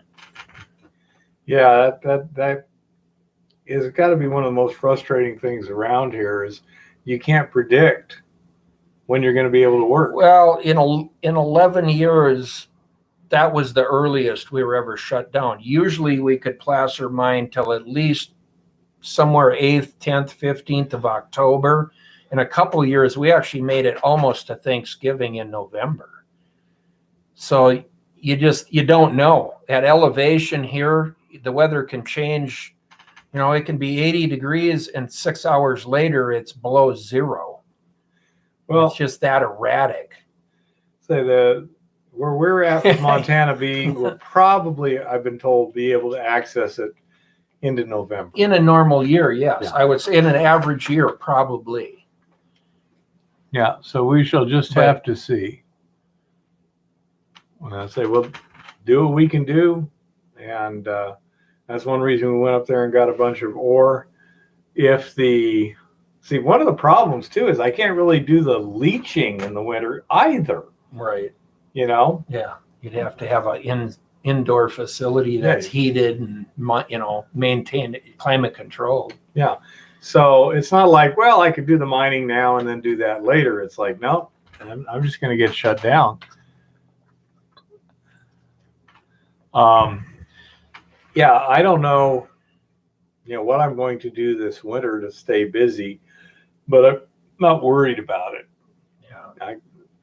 Now that I've, had some time up here and people know me, etc., I can probably get construction work if I need to. He's not kidding, Andy. You can get snow in July here. I've seen it. I think there's only 1 month, which was August, that I've not seen snow here. Now in July, it'll usually melt pretty quick. Oh yeah, it's just. But June, the first year I was here, we pulled into Helena here and stopped at Walmart and packed our coolers with ice and a bunch of extra food that we need, just fresh stuff, perishable stuff, headed up to the mine. And the next morning we woke up to 10 inches of snow on the ground. That was the 4th of June. And boy, what a surprise, because it was 104 degrees in town the day before. And we got up on the mountain, of course, it was 15 degrees cooler up on the mountain. It was pretty nice up there, about 80 something, 85. And the next morning it was white. Yeah. Yeah, Xiaxio says July 19th is the only day of the year that there's never been recorded snow. I believe it, Xiaxio. That's why they say this is the land of, how they word that, 1 or 2 months of bad skiing, I think. Well, it was funny. I was winter, and 1 or 2 months of bad skiing. Last month I was talking to someone and they said, fall, it's my favorite week of the year. Yeah, that's about right. I had a neighbor when I was in Washington who was a mountain climber, and he was up on the top of Mount Baker one time, which is a little over 10,000 feet. And it was about 65 degrees, sunny and everything.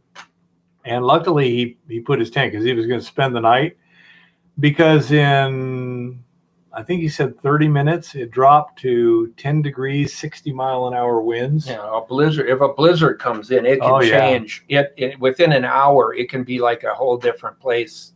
Yeah, that's just, if you get one of them big fronts coming kill you in, quick. Yeah. So when you look in the back of my pickup, I pretty much have just about every extra clothes, extra jeans, extra boots. Rogers Pass? Yeah, right north of here. Is that on the freeway going up towards Great Falls? No, yeah. Actually, it's on 200 going into Lincoln. Oh, okay. So just up north of here. 70 below, huh? Well, that would suck. 117 degrees. Boy, Xiaxio is just a font of information. Well, it's an interesting Combined with place. -70 Rogers Pass, this makes the all-time temperature range recorded in Montana at 187 degrees. Most extreme temperature range in any of the 50 states. Wow. Well, that doesn't sound pleasant. I'm glad I didn't know that before I moved here.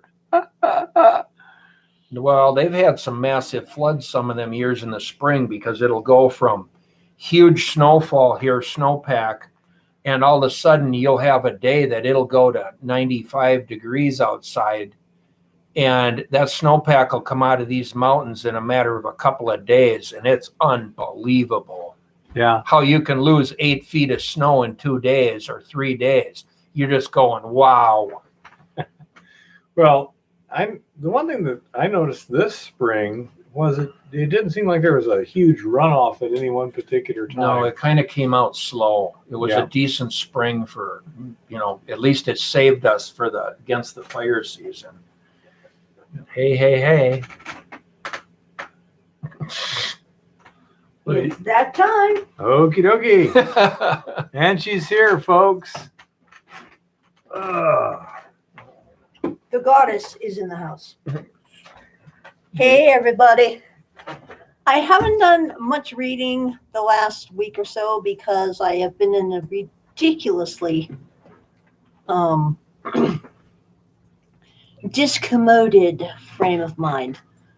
I'm not sure exactly how to explain this, but apparently the swelling on my neck here causes a whole lot of referred nerve pain, which has resulted in a headache of unprecedented length and annoyance, and massive tinnitus in the left ear only. I haven't had tinnitus in decades. and a massive earache in the left ear only. So life has really kind of sucked rocks. Just like Arizona sucks rocks. Public service announcement. So as you can see, they took out the stitches. Well, they took out the staples. They were not stitches. Really gross. They took out all the padding inside the mouth. Really, really gross and smelly. There's a whole lot of room in there that was not there before. I'm not sure how I feel about that yet.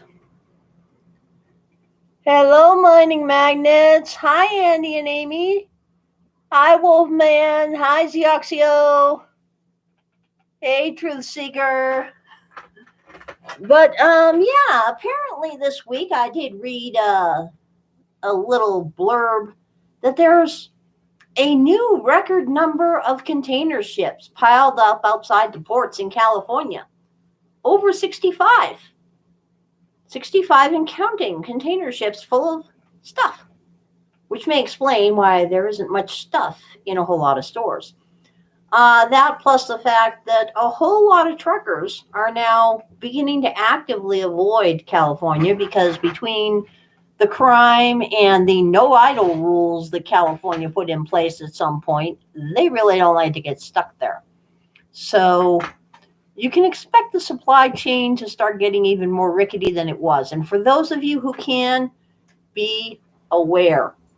There has been a rash of manufacturer's defects in genuine ball lids, as in the cases we buy at Walmart and Target. People are opening those brand new cases, and when they take those lids off, they're discovering that the seals on the lids are extremely thin and in some cases have blank spots in them.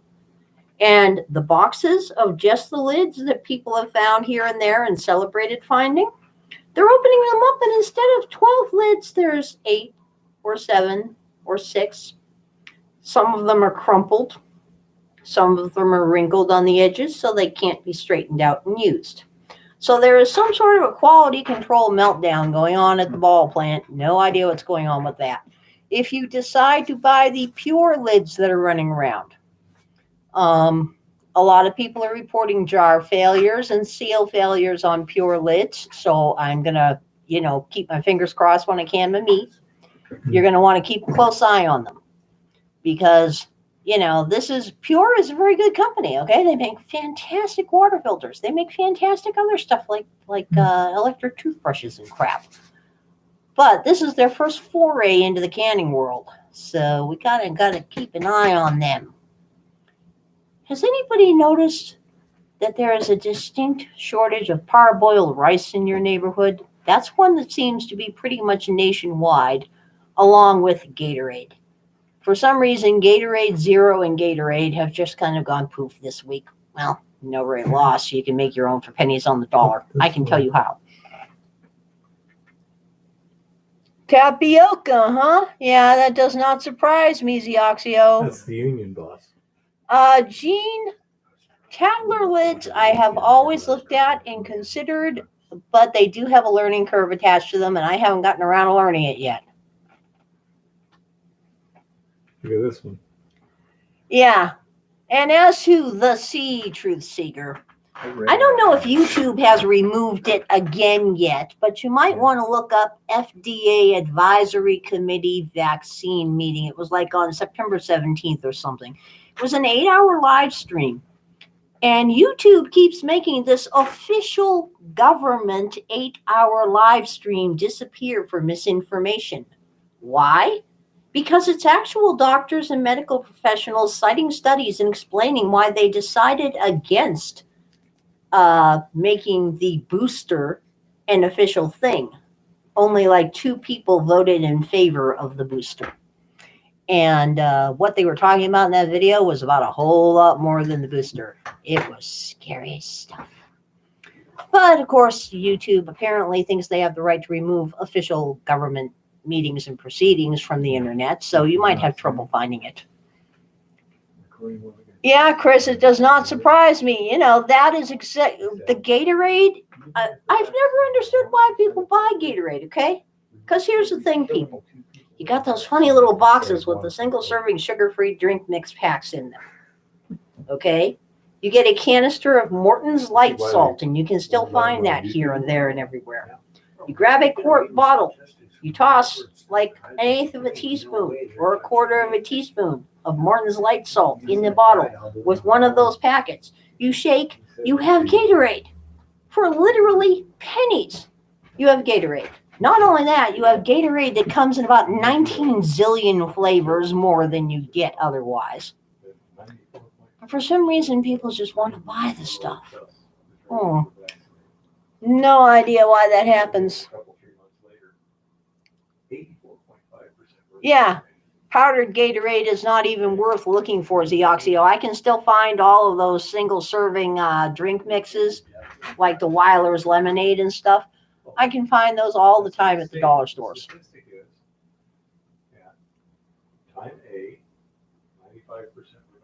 Well, Zioxio, Gatorade is only high calorie if you happen to make it with sugar. Mine is sugar-free because we all know sugar is really, really bad for you.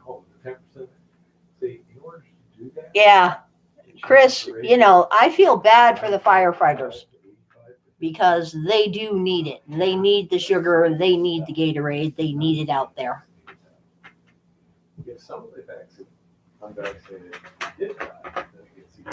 But, yeah, there's a lot of interesting things going on in the shortage world.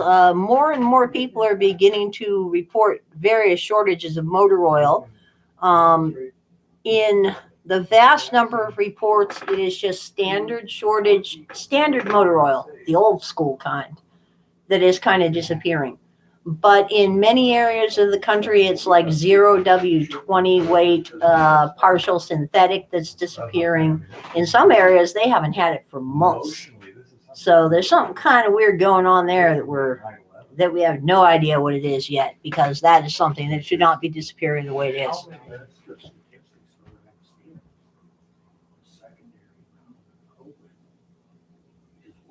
Yeah, Zioxio, but you know, so, like I said, I mean, the stuff I use already has anti-caking agents in it. The Morton's Light Salt takes a long, long time to cake, and so do those little packets.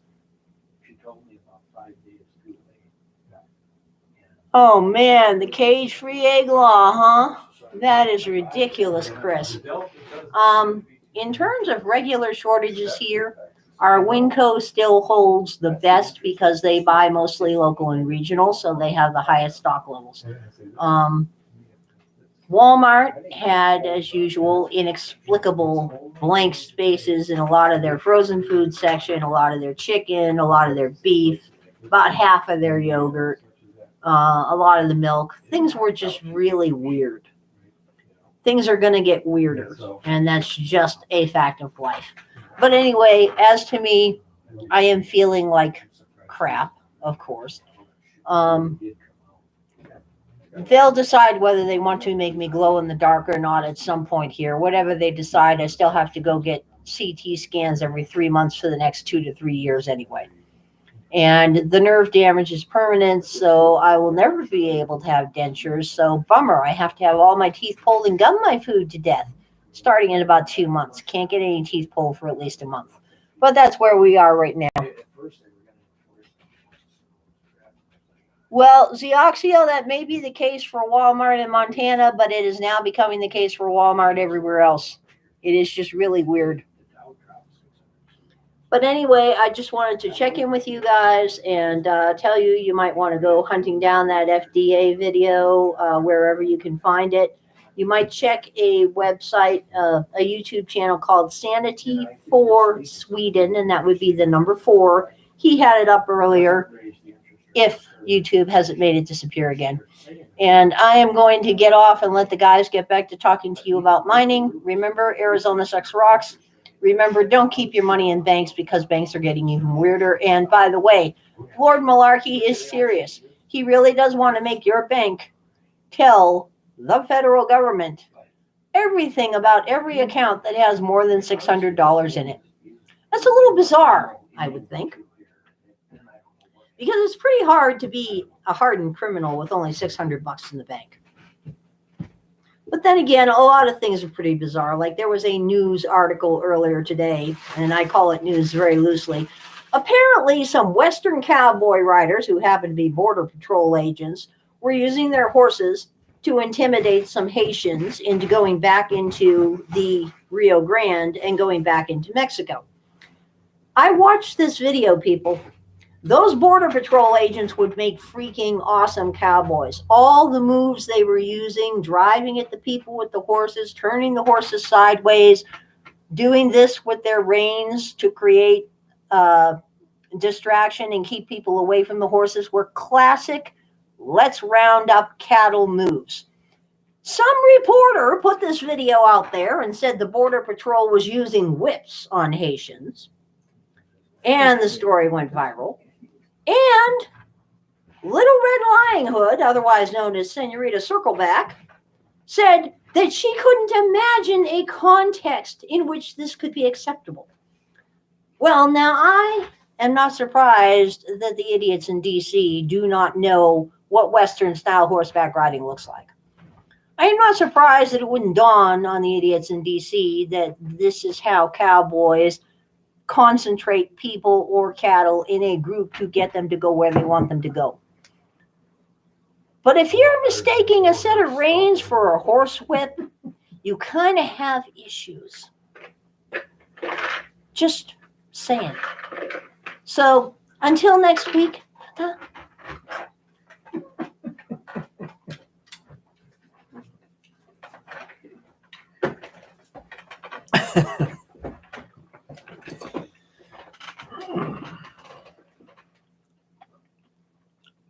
Everyone's saying they're happy to see you. And Yep. okay, smoking. I'll try and get it tomorrow.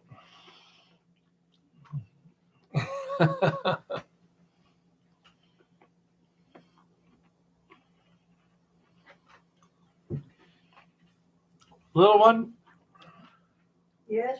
why are the ships backed up at the ports? Truckers, is that the bottleneck or what? Between truckers and lack of employees in the ports and lack of ability to get the containers out of the ports. Yeah, the to port offload them. authority's all backed up. Okay.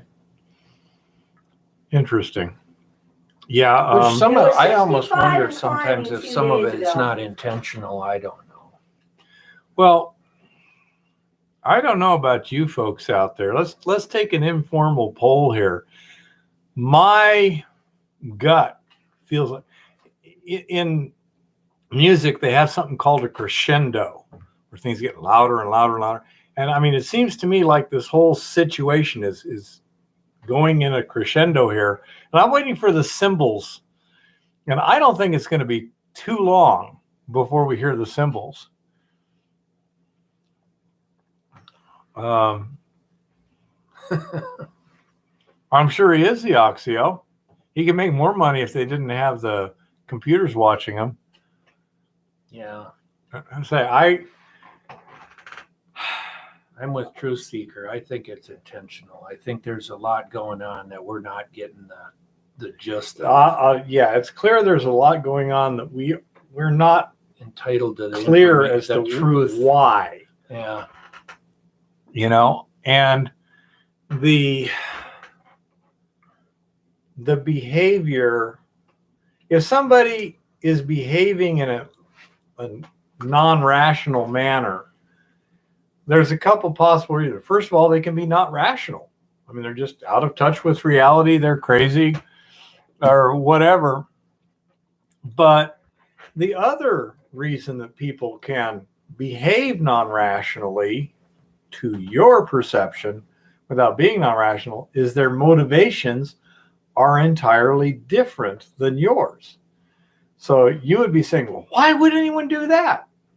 And I think that's what we got here. Well, that's a good question, Christian's Trail. Is there going to come a point if things get, moderately radical enough? I mean, not Mad Max radical, but radical enough where the truck drivers just go, I'm not taking my truck to California. Or if the trucking company wants them to go pick up a load or drop a load, they say, no, I don't want to. Not that city. I think it's more than incompetence at this point, Zioxio. Yeah, I do too. I think it's planned demolition at this point. I would agree on your second statement that most conspiracies that have been proven true have been cover-ups. But in this case, I say it's like Afghanistan. How can you honestly make that many, that basic mistakes and it'd be a mistake? I mean, honestly. Well, I was filling the tank of gas and I wasn't paying attention. So I started spraying the gas all over the gas station. And then I thought I needed a cigarette. So I lit my cigarette and then I just happened to throw the match in the big pile of gas. You know? Yeah. Christian seems to agree that the truckers, they'll reach a point where they'll just say, let them starve. Hey, Gene. Good to see you here tonight. And I think that's the big flaw in there. It's kind of like the Chinese. The Chinese seem to think, well, we can take over the world without taking into account, we can't take care of ourselves without the world trading with us. All they got to do is just say, nah, we're not going to deal with you. And boom, it collapses. Same thing. Don't feed the pandas. Yeah. If the government thinks they can run this country with us not cooperating, they don't realize how much cooperation it takes just to make it work. You know, just to get everything done, moved, and where it needs to be, when it needs to be, etc., takes a lot of cooperation and a lot of effort. And without that, come on, scoot over a little more. No, that's our freedom. We're good. Without that cooperation and effort, there is not enough productivity to keep the system functioning. And it's awfully hard to rule over something that is complete chaos. By definition, it's ungovernable, you know.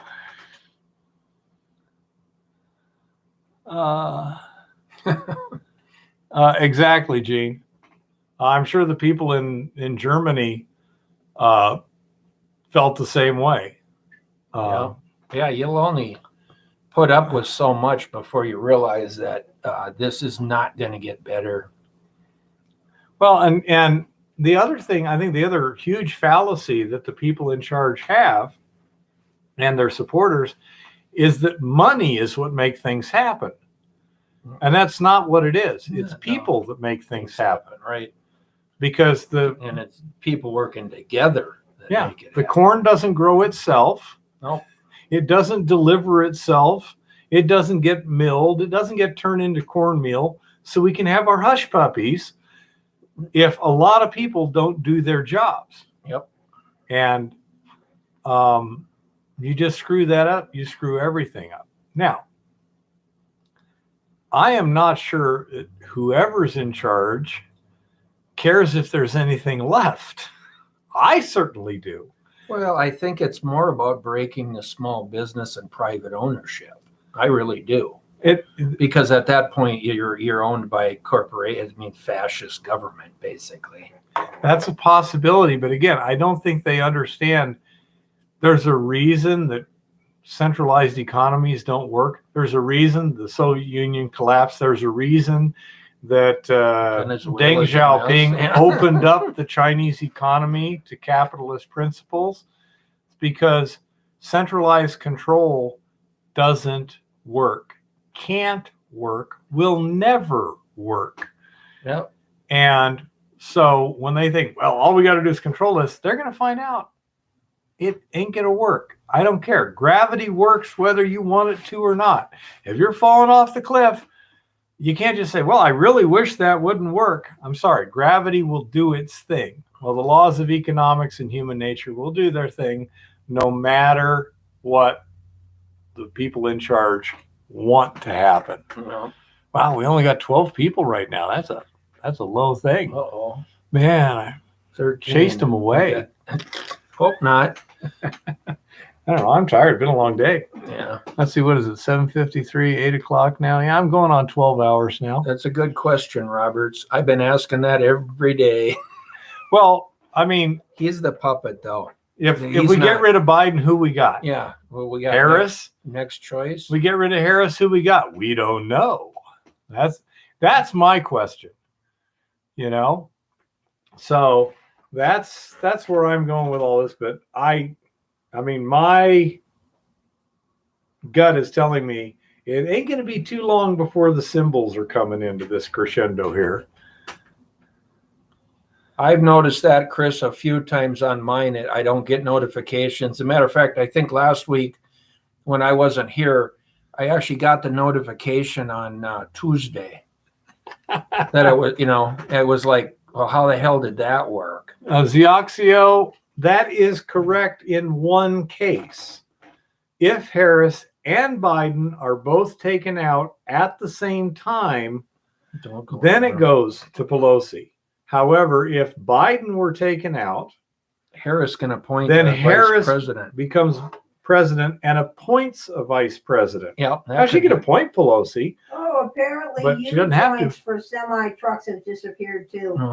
Really? They're probably. Yeah, somebody finally got us that to put in the semi truck they've been waiting to repair since May. U joints for semi trucks are in short supply. Wow, what could possibly go wrong with that? Yeah. You know, No. and so I say the whole situation is like, if you get rid of Biden, what do you get? How do you move up? You know, better the dolt you know than the dictator you don't. Yeah, You know? I don't know. I have no clue. Well, let's get back to mining, folks. And all this applies to the price of gold. Right. The gold price it started back. What is it today. now? It was 1760 something. It started in the right direction. I think it was the only thing up today, actually. Yeah. Copper kind of got beat up in some of the base metals, but Yeah. Well, you'd expect to see the base metals go down and the precious metals go up if people were. well, you're in a position right now though where if people have to cover losses like today with point losses, they may be selling gold positions or gold paper, and it'll force the price down for a short period of time. But yeah, when it takes off here, it's going to be really interesting. Yeah. Well, one thing I did different tonight too was, since I was literally here less than 10 minutes before the thing, I didn't key the scheduled for option. I just went straight to start stream. And so that might have also changed the notification scenario. That may have affected. Because usually I'll start up the stream software half an hour to an hour beforehand and schedule it. And so I would guess that would send out a notification, but I have no idea.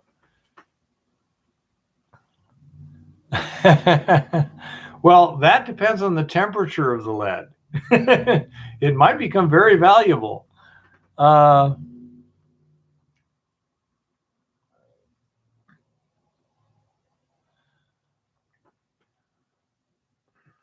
Yeah, but the oil thing too is markets are more powerful than governments. And that's another thing a lot of people don't seem to realize. That, I mean, I believe it because I've seen it happen.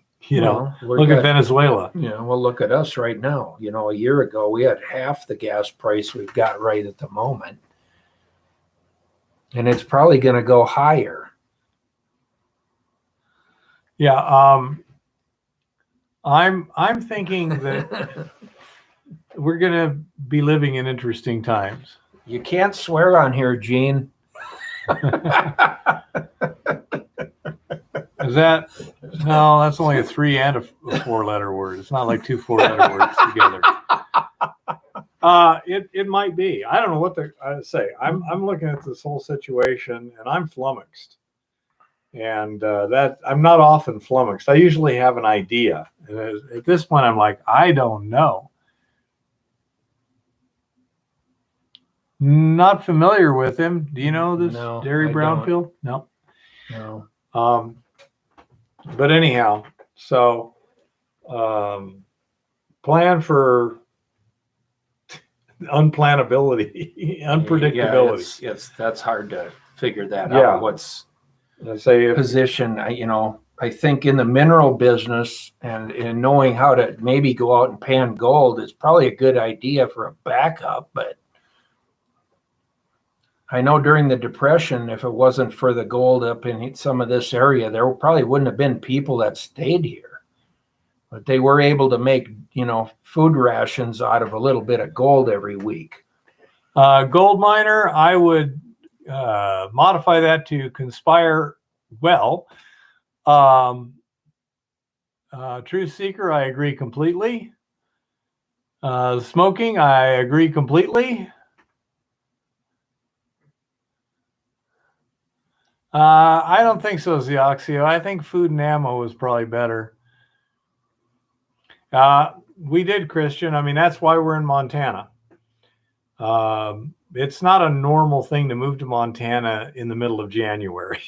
That's not the standard methodology.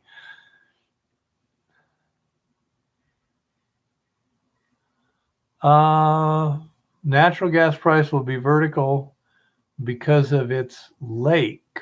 I'm not sure what you mean by that, Badger Bean. I guess it's a translation or a typing error. Well, already in Britain, they're talking about having to cull their pigs and shut down a lot of factories because they can't afford the energy to run them. Well, and that could very well happen here because without cheap energy, there's a lot of things that don't work. Yeah, that's for sure. Well, and that's part of the problem with this green concept that they want to keep pushing is if you can't have efficient energy costs, you don't have a lot of other things to go with it. Energy is the key driver in keeping prices where it's affordable to most. Yeah, natural gas is extremely versatile. Yeah. But boy, it's gone up lately. It's almost double what it was a year ago. Yeah, propane's going up big time right now too. In England, they were saying that they may have a meat shortage because they don't have the CO2 to process the meats. Yeah. This is what we mean by an interwoven system. Yeah. You break this thread, and that puts more strain on that thread, and then it breaks, and pretty soon the whole fabric tears. And that's why I'm quite concerned about the whole thing. But in terms of gold mining, I would think the price of gold is going to go up and the price of silver will be going up. I did see a volcano in La Palma. Was it Cumbre Vieja? I didn't see much more except that a volcano was erupting. Yes, if Cumbre Vieja in La Palma is erupting, and if the flank swells, it can slide off into the ocean, and then you're looking at about 100-foot tsunami along the east coast. That'd be really interesting. Yeah. Okay, Badardine says there's too little natural gas for the markets. Yep. I would not doubt that. That would generally be why the price would double. Absolutely. Zioxio, I think that'd be a low number. I really think you're going to see a higher number. We may get close to the old record at 52 or whatever it hit. I think you're going to see a good silver price eventually. Yeah. Roberts, there's always an eruption somewhere in Alaska going on practically. They got so many active volcanoes there. The problem with Cumbre Vieja and La Palma is the flank. It's just like the southeastern flank of Kilauea. As these oceanic volcanoes build up, they become kind of top heavy and unstable. And then eventually what's top heavy just slides down. You have a big landslide. Well, when we talk a big landslide, we're talking in the neighborhood of 500 cubic kilometers of rock. And that makes a really big splash, Yeah, Iceland has been real active here recently. Iceland's still going. I I don't know about the price of natural gas. I don't study it. I suspect it could be, because I think the whole system is going to go crunch here pretty shortly, and we're going to see a huge contraction just because of inability to get things done. And then that should reduce the demand for natural gas because nobody can use it. But I don't know. I think the system is in peril right now. When there is a lake, it will be versatile. I'm not sure, Badradine. There's a communications difficulty here.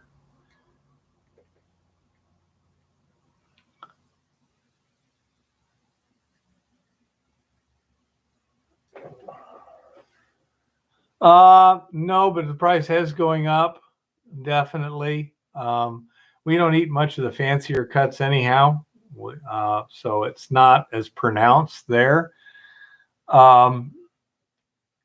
And I do need to, we need to get together, can up a bunch of meat mix for Eva, because she's, again, her diet is fairly critical. Now, around here, they got cows. Yeah, I can tell you that. To answer your question, William, yeah, I actually, once you're back from the portal in most of these mines, you're at, I don't know, 47, 48 degrees, depending on airflow through the mine. I had one I worked in a number of years ago up here that I just was doing cleanup and retimbering and that. I spent the whole winter in there, going in on snowmobile every day, and then go into the mine, and I put a commercial contractor zipper door, canvas across with a zipper door in it. And then I went up on the air shaft and I throttled it with some sheets of plywood. So I still had airflow through the mine, but I could limit the amount of airflow coming through it. And it stayed absolutely beautiful all winter in there. What about 45, 50? Yeah, about 46, 47 degrees. I mean, you could go in, take all your heavy gear off and hang it up and then go work in the mine all day. And it was rather pleasant.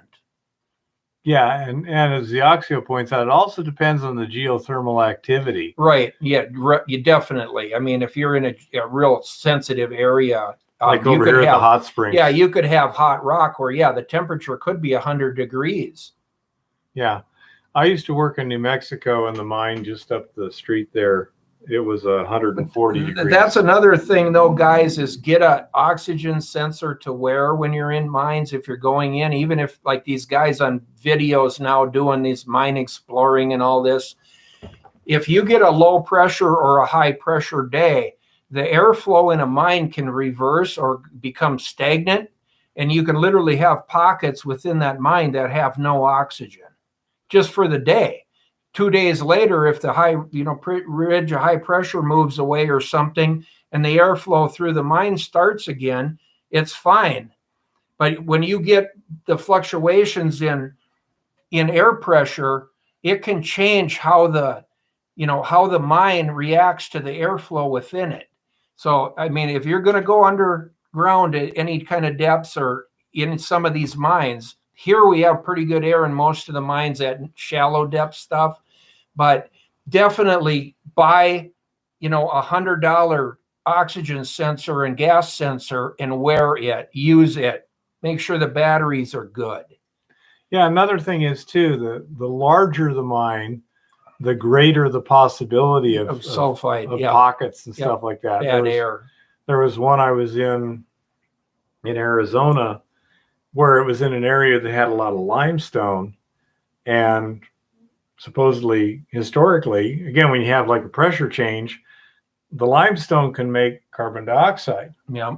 You get a little acid, you get carbon dioxide. And so pressure would drop and some of the lower areas could get filled with carbon dioxide. Yep. So that is something to be aware of if you're going to go in and out of mines, whether you're exploring or it looks fun. Well, a canary was a good indicator, Roberts, but they're a little challenging to carry. Yeah. The monitors are more precise. Also, with a monitor, most of them have a digital readout aside from just an alarm. So you can actually take a look and you can see if the level is changing. And if it's changing at all, exactly, Chris, then that's an interesting warning right there. Yep. So if, I forget what it is, like oxygen's like 19.5% of the air. You can go below that level and tolerate it. But if you're seeing a big discrepancy where it drops down to 16%, well, you better be high. Not even that. If it's down to 19.1, something's happening. Right. That is not normal air that is around you now. And that's what I mean by it gives you advance warning. Yeah,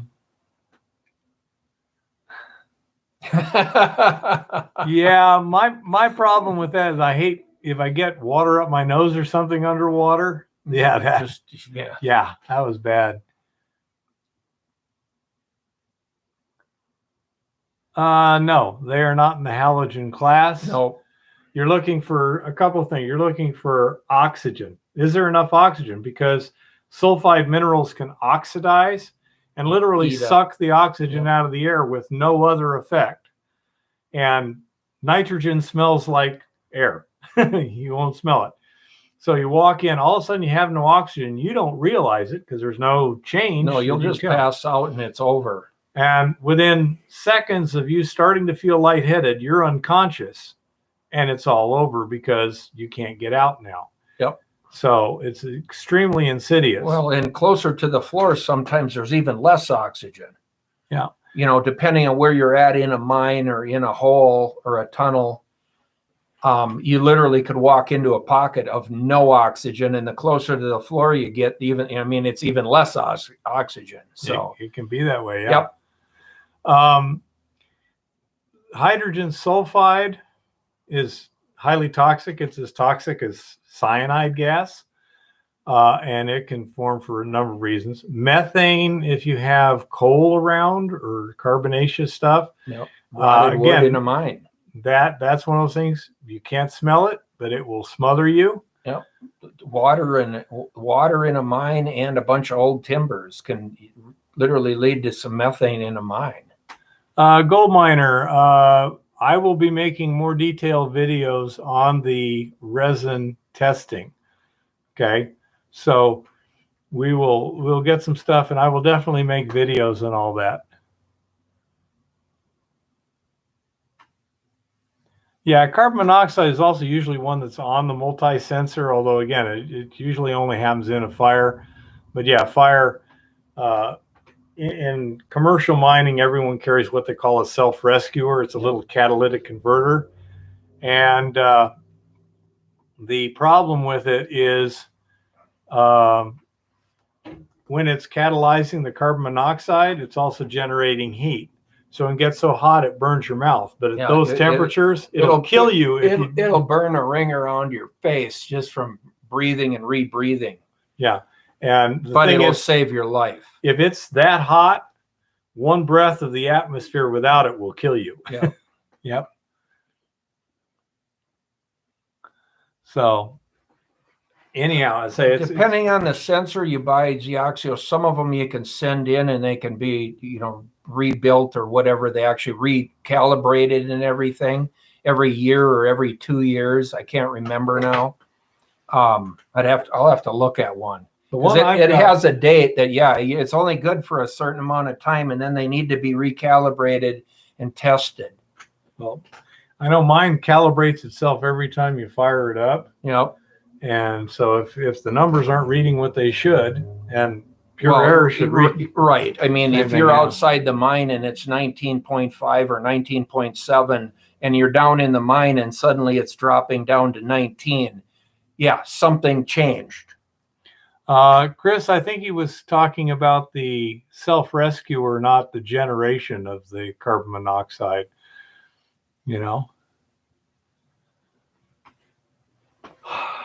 Wow, we're talking all kinds of cheerful stuff now. Yeah, but it's been a good night, and Truth Seeker just made that comment that, that the more questions and the more we do stuff, the more it brings up certain issues that you should be aware of. Maybe it'll never, you'll never have to apply it, but at least if you have the knowledge, it's a safe thing, or it may save you money for making a mistake that you shouldn't have made. Well, it's always easier to learn. It's always more. It's more pleasant to learn from someone else's mistakes. Well, or at least acknowledge it and go, okay, does that apply to what I'm doing right at this minute? You know? Yeah, it is Cumbre Vieja that's erupting, by the way. Wonderful. Exactly, Zeoxio. There's a lot of things there that aren't necessarily intuitive, and that's true. But yeah, there is an inherent risk in mining or skydiving or whatever you're going to do, horseback riding or motorcycles, or there's always that chance, but you might get hurt. That doesn't necessarily stop you from doing it. It just, if you take the precautions and learn to systematically do things right, it should all be okay. You minimize the risk.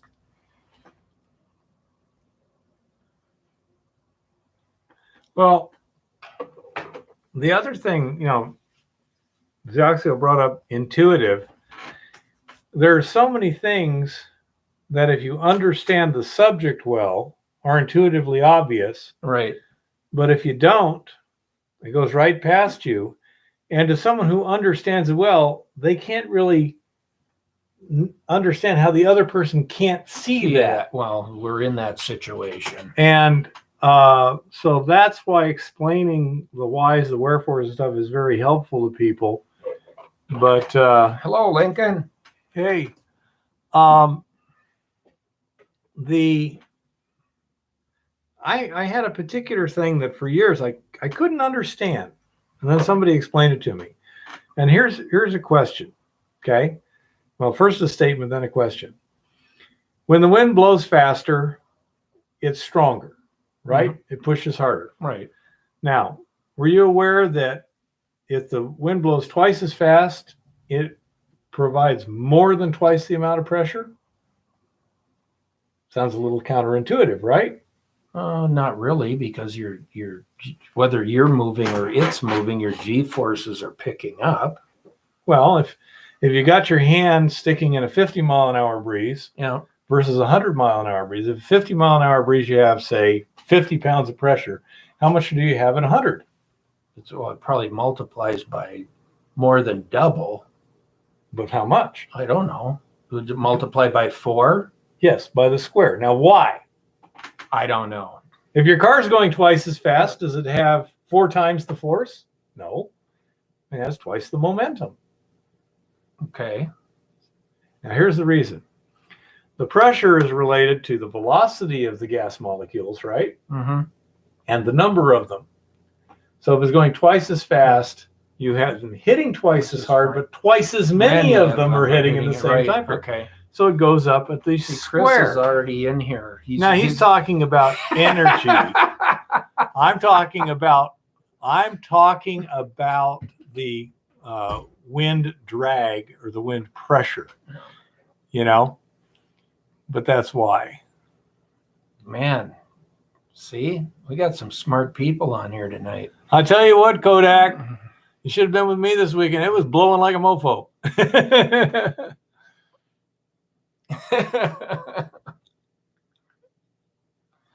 Yeah.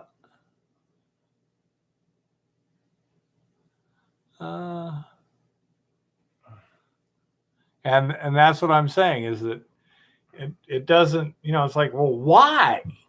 Why does it square with the velocity sort of thing? And, let's say once it's explained, it's like, oh, that's intuitively obvious now. Right. But until you understand or have somebody explain it to you. Exactly. No, we just, we would definitely want to promote safety and doing whatever you're doing. Be careful and don't end up with a hospital bill you don't need. Well, if our viewers survive and the others don't, we get more viewers. Yeah, I figured that out, Badruddin. Yeah, the new flash smelters do a real good job of converting the sulfur into sulfuric acid and keeping it out of the air using that very methodology. Yep.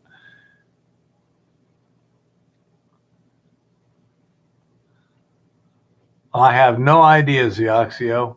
I'm glad you asked Badradine.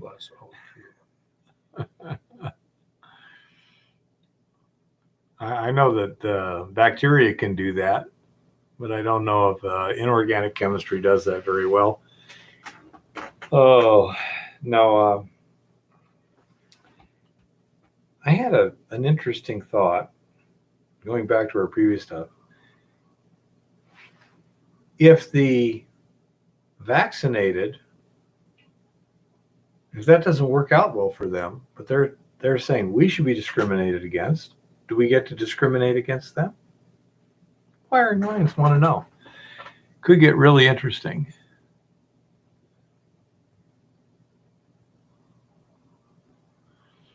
I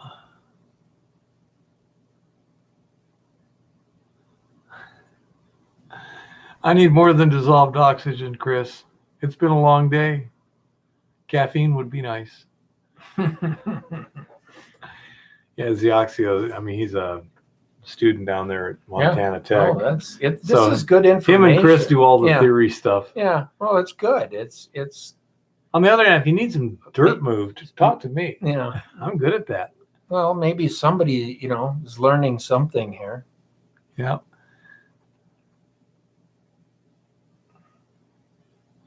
No, I think this weekend I probably moved. Well, we got about 1.5 tons brought home. Looking at rejection rate and stuff, probably means I moved roughly 5 tons of rock. Yeah. It's amazing what you can do if you just stay doing it, isn't it?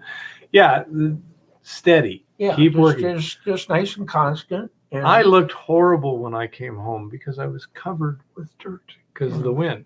Now, people would think I inhaled a lot, but I mean, I know how to hold my breath, and when I'm dumping and the dust is flying, hold my breath. Pretty quickly, a 30-mile-an-hour wind blows it away, but it sure got all over me. I was a mess. We came through Boulder, and the fire was burning there and stuff. That was quite the smoke plume too above us that we went under there. Yeah. But we stopped to get some gas and food and stuff, and I walked in there and I went to the restroom and looked in the mirror and I go, wow, that's dirty. Big rings where you... Oh, no, I was just black. Brown. Yeah. I mean, I looked like a darkly tan Mexican. Even my teeth, And it was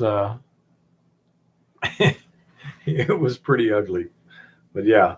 No, it's amazing how much material you can honestly move if you just kind of pace yourself and stay at it. Steady.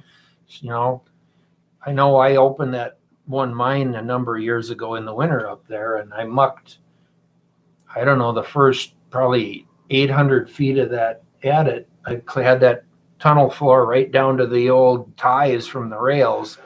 And I raked it out as I was mucking it out, wheelbarrowing it out. And I stayed at it for a couple months up there. But man, I made it a long ways back into that mine, had that whole thing all cleaned up and knocked all the loose rock out and hauled it out. Yep. It was a hell of a job. When we first looked at it, it was like, man, this is going to take a long time. And believe it or not, it wasn't that bad once you just stay at it.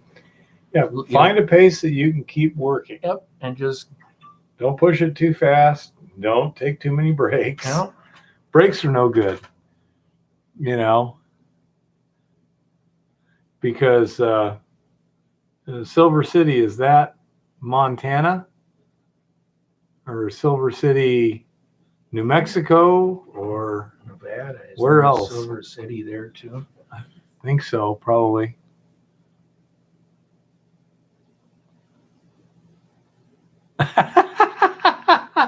Yeah, it sounds about right. That's what happened to me today. I went to go get the he's down in Colorado. The IBCs. Silver City, Colorado. Yeah.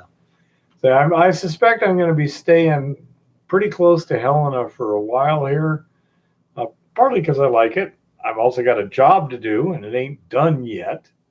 If I had the mining established, the milling established, everything running smoothly, and people to turn it over to, then I'd have a little more free time. Yeah. Well, it's but and so I've got that. Plus, I say I don't feel comfortable when I went to Missoula today. I didn't know if we were going to be there a few days because I didn't know what Eva's condition was. So, I mean, I had my 44 and a box of ammo. Well, you know, make sure I got plenty. You know, and say it really makes me feel insecure right now. Well, that's the feeling I've had too. There's something coming our way, and we're not really as ready as we think we are for what's coming. But next spring, shaft opening is an art. Get my oxygen sensor for that one there, 9,700 feet. Yeah, you got to acclimate for about 4 days up there just sitting around before you're ready for the work. No, we don't want to muck it out. We just want to cap it and bury it. You know, just like any sanitary landfill, put a liner down, cover the top, bury it in dirt. That's the way you keep that the contaminants contained. But yeah, I'll say sorry I didn't get much video out this week, but oh well. I was working, but I got hotel rooms to do tomorrow. Oh, yeah, I suppose Tuesday. I got 2 trips. Hey Jeff, I got to go out to the ranch in the morning, drop off those totes. Hello, Jeff. Then bring the trailer back because there's a whole bunch of buckets sitting over there that need to go to the ranch. More work. Oh yeah.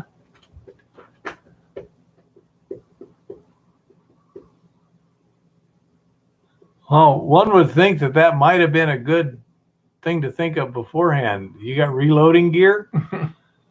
Because yeah, I mean, I would tend to go with something like 308, 556, something like that. And one thing I got to do is I got to get a new gas plug for the Garand so I can use standard 30-aught instead of just the Garand safe. Although I got enough Garand safe, but by the time I run out of that, I'll be dead or will have won. You know.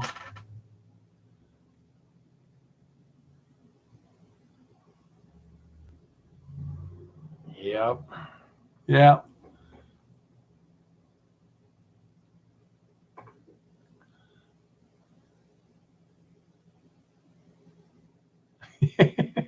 Yeah, Crystal says she's right. That's a trip, Jeff. Yeah. 3,500 miles. Yeah.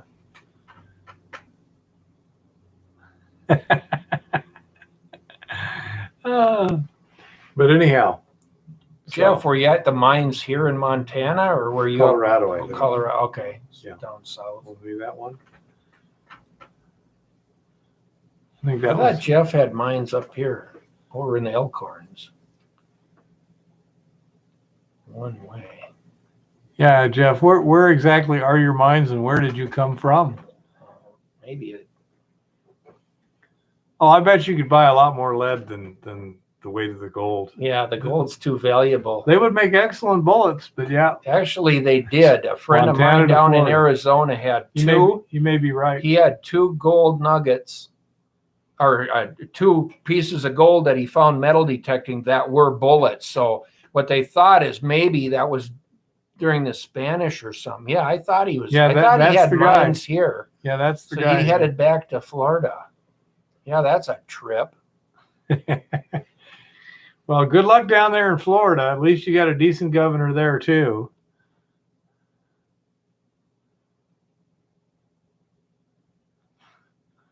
Yeah, smoking. If you're good, which I'm not, sighting in the rifle takes more than taking the game. Well, you got out of here before the snow, then anyway, Jeff. Yeah. That's coming one of these days. But I say that's my plan is to. I want to get. Yeah, I saw that one. That was pretty funny, AU Minor. The thing I want to do is I want to get lower dump cleared, the leaching system running, and establish the top of the middle decline. If I can get all that done this year, I'll be pretty happy. You were set up for some serious reloading there. Yeah.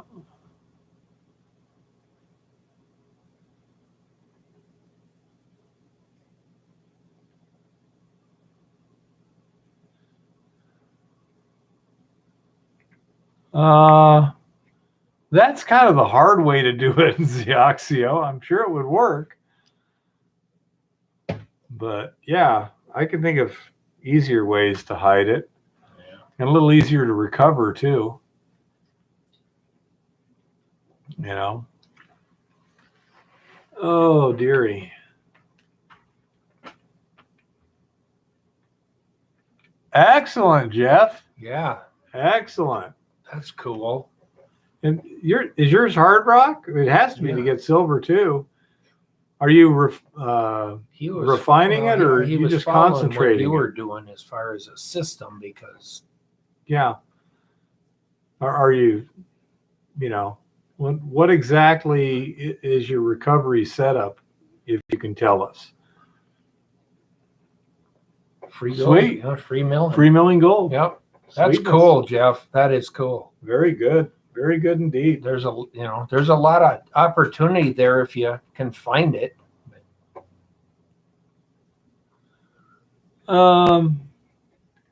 Yeah, I'd like to try some of your tailings.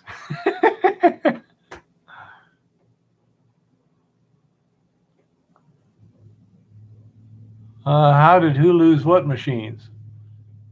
KDO, OC, he had lost some reloading equipment. Oh, okay. In a fire, 1,000 rounds an hour. That's some nice reloading equipment.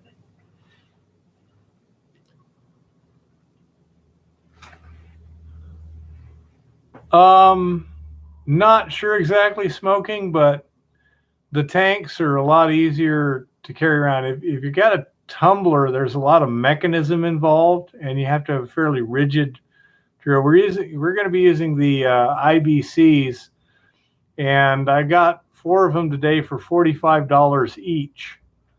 So that is pretty darn cheap for a 300-gallon tank. We'll probably be using somewhere in the neighborhood of a 1 horsepower pump, and the standard cement mixer of about a 3.5, 4 cubic foot size uses about a 1 horsepower motor also. So I should be able to upgrade to 500 to 1,000 pounds of ore for the same power requirement. And, the pump is fairly expensive, but the rest of it's pretty cheap.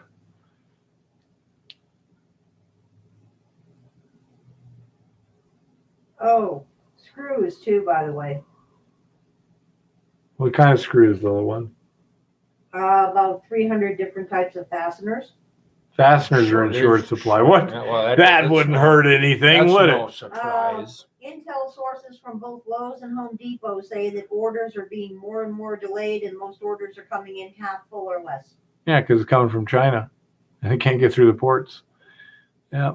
Well, you have more than you need. Does anyone not have a claim that's in Montana? I don't have a claim in Montana, Jeff.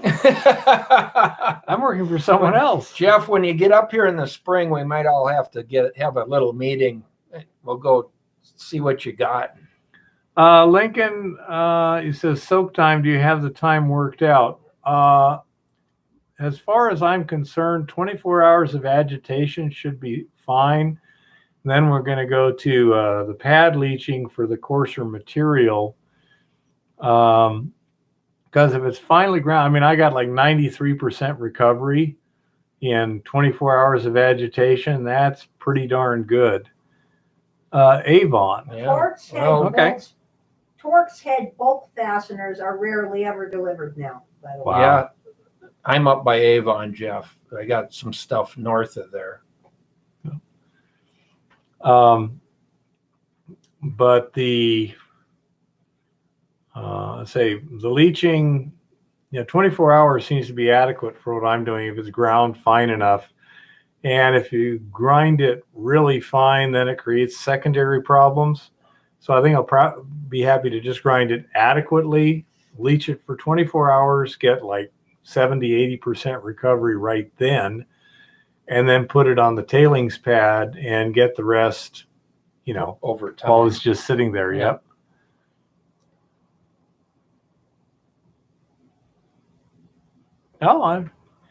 Oh, Jim here could use some good placer. Yeah, I'm looking at one area right now, and I actually had a guy call me today that's got some patented ground that he's willing to lease. Yeah, lease. So I got to go look at that this weekend. But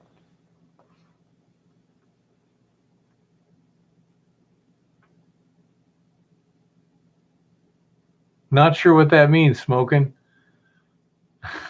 do we want to know? But we'll take your word for it. So batting the hatches. Oh, that's right. He said there was a tornado coming in. Yeah, that's get your ass safe, yeah, dude. Yeah. Get down. Yeah, Jeff, we'll get together in the spring, and Yeah, sounds great. 'cause I've got other guys that are looking for stuff too that that I might not be interested in, but there's a few guys that are serious about looking for a claim or doing a deal on claims. Yeah, Kodak, it's going to be a while before that happens. By then, there'll be something else you can make money on. Yeah, Xiaxio, I know most of them. Is that a ranch. family name? Yeah, big couple of ranches up there.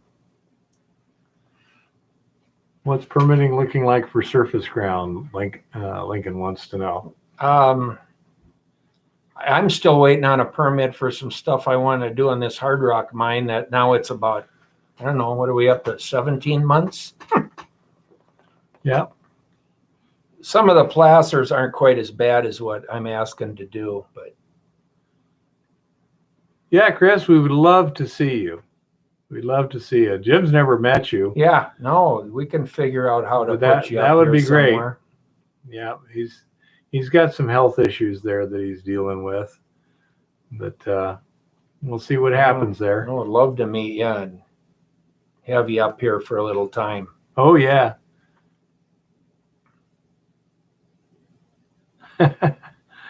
Yeah, Jeff, well, That's a good problem to have, Jeff, that you're actually finding gold. yeah, that's it.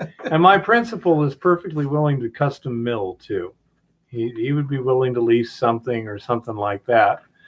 So that is a really serious possibility. If you got something good, because I don't know what's going to happen with Montana B in terms of is ore going to continue or is it going to completely peter out? Have no idea. But if we don't find more ore, we're going to run out fairly quick. It's very useful to develop the technology and stuff and the experience so that we're able to apply it somewhere else. And but yeah, we'd be happy to discuss such an issue. No problem. Oh, Yeah. yeah. I'm trying to just accomplish everything I can here before the weather turns, and That would be nice, Xiaxio, especially crystal hunting with Eva. She'd love to go crystal hunting. But we also want to see about getting a small runaround town car. And I think it's pretty expensive, and that way Eva could get a job this winter or Sure. something too.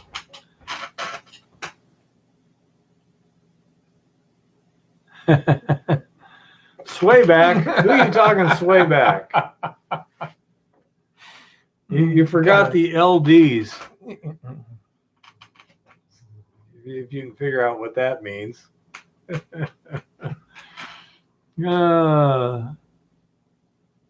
Yep.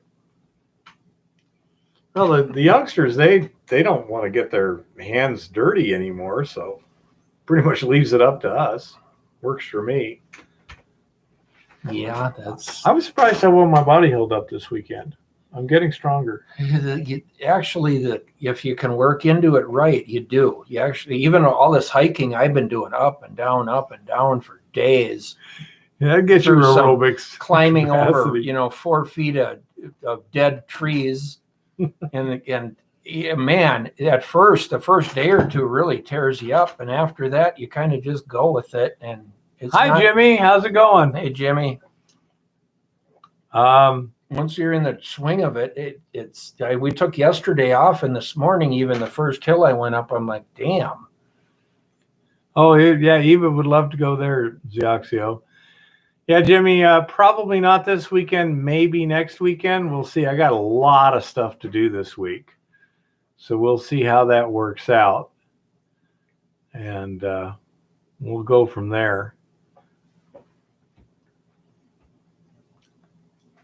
Oh. Damn, now you got me yawning. Dude, I'm tired. Yeah, Eva seems to be doing okay. She's still kind of under the weather, but she's getting better.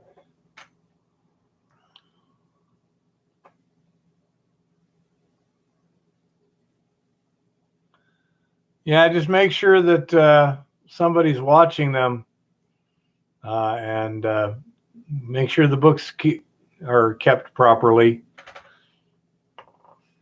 Well, that's cool, Jeff, if you can get them to do some processing for you. Because I had heard they weren't going to take any outside ore, but that's good. Yeah, as long as you make sure that all the math is adding up right, because you got to have someone taking the samples and keeping track of the tonnage and stuff. Otherwise, things can get kind of cattywampus.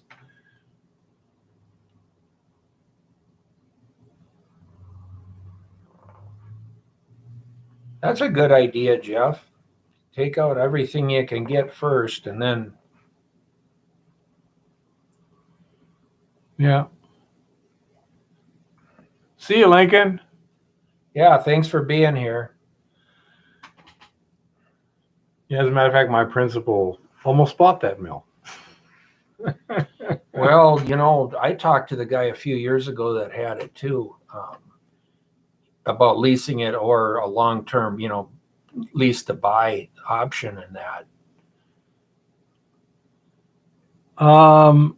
I've never looked at anything that was kimberlite to my knowledge.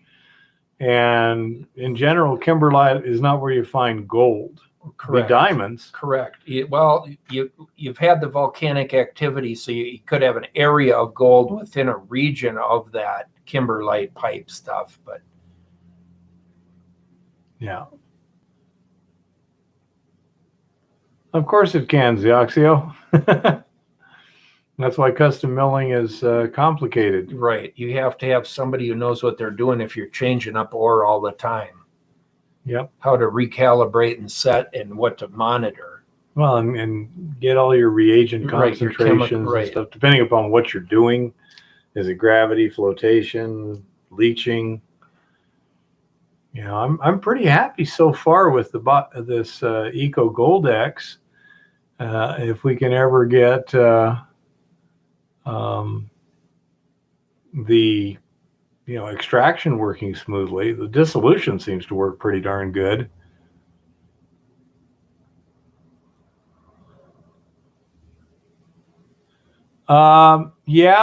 Roberts, we have an update at the beginning of tonight's thing. If you want to go back there, it was cancer. It did get into the bone. It did not get to the lymph nodes.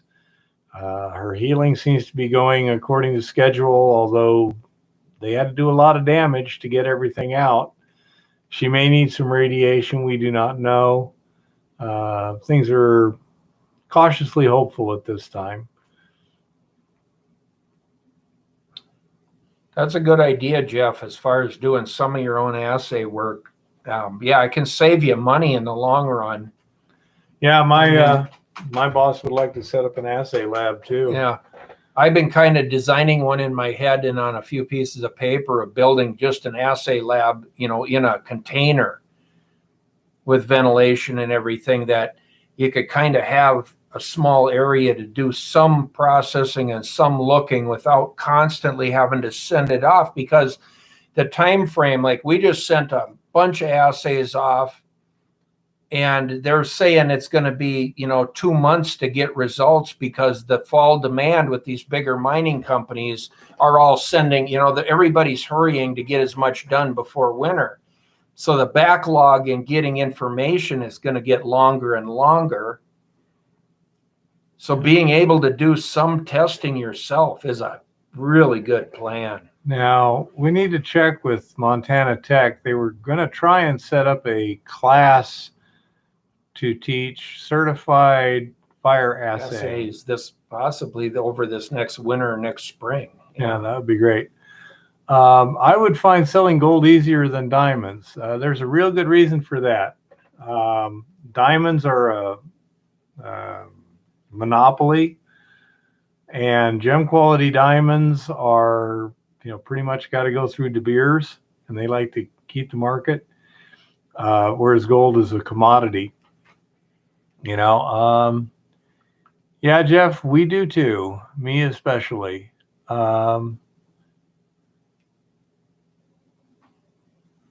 They removed the nodes to look at them,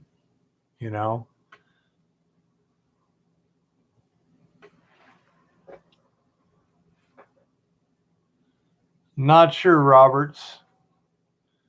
If anyone is curious, it's what's the name of that again?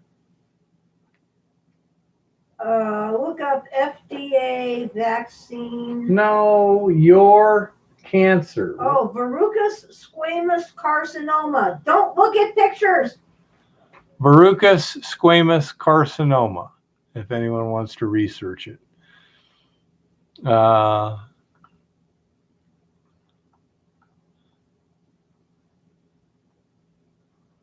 Probably not, Chris.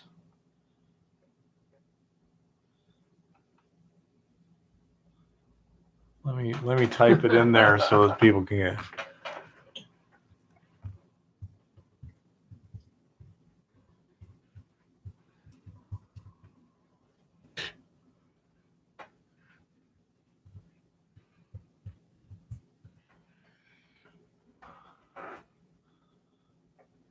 Yeah, there you go. If anybody wants to look it up, there it is.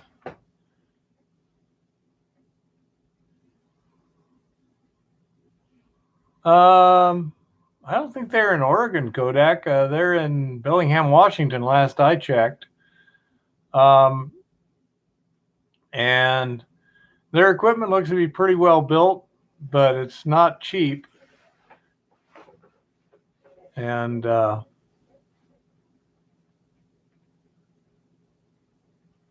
so seem like good guys, but I've never seen their equipment run before, in person or in an actual application. So I don't have a strong opinion one way or the other. It seems to be pretty beefily built though, which is a good thing. Looks professional. It looks like they have pretty good equipment. Yeah, that was one that I was looking at too, in a like a 1 ton or 2 ton per hour system, and it isn't cheap, but it is basically once it's shipped, it's ready to put together and be working. Well, Adam, I hope there's some interesting wells. It doesn't sound like a lot of fun.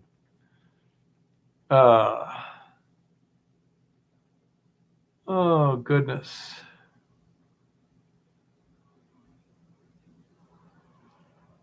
Let's see. Yeah, well logging just, I don't know. That might be okay for a while, but I'd much rather be with a drilling crew that's core drilling or something. I think it'd be way more interesting to see what you run into. I don't know if Mount Baker has actually done what I'd call assaying. They've used assay style refining, where they use a collector metal and then Right. cupellation for refining. But I haven't seen anything I'd call an assay. You know, they're just thing. Yeah.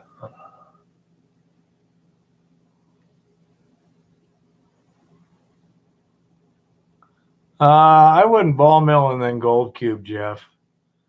Ball mills tend to really flake the gold. I mean, I turn it into flakes and real fine pieces. So I would do the impact mill fine. After the ball mill, you'd have to do some testing, but you may have to go to leaching at that point. Hard to tell.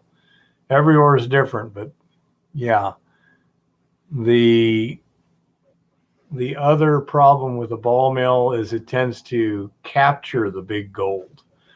You know, the coarser gold tends to stay in the mill until it gets beat up really fine. You know, it would just depend on the ore and the gold that absolutely. It's the size of the gold you're dealing with. You say mine and this stuff is Montana B is so small that it's got to be leached. But that's Ryan's ore down south. That was pretty easily recoverable for the impact mill and then gravity concentration.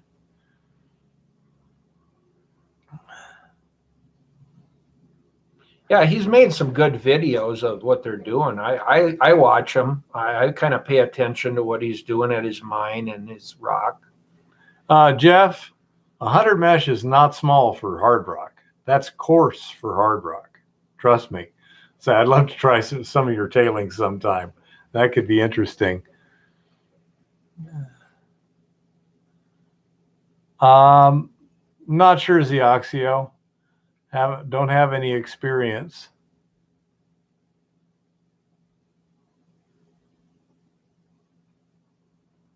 All this fine's going to the mill.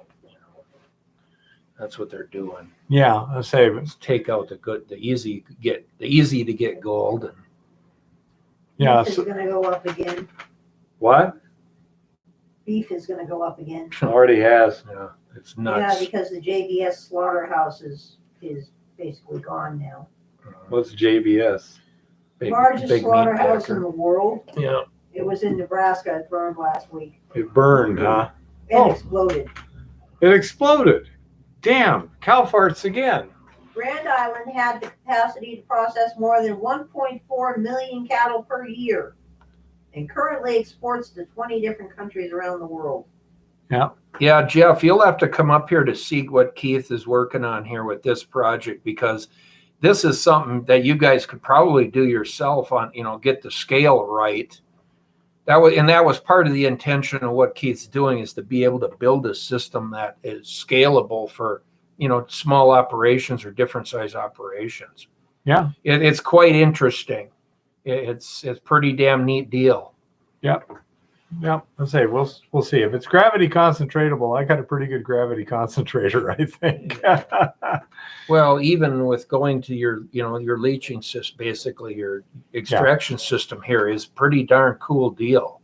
Yeah. As I we'll see what happens, but so far everything's gone pretty well except for the getting it out of solution. But that is that should be fairly straightforward. We're trying to optimize that, and the system that the manufacturer has, if they supply the resin and the autoclave and this and that, you're looking at like $13,000 to get set up, and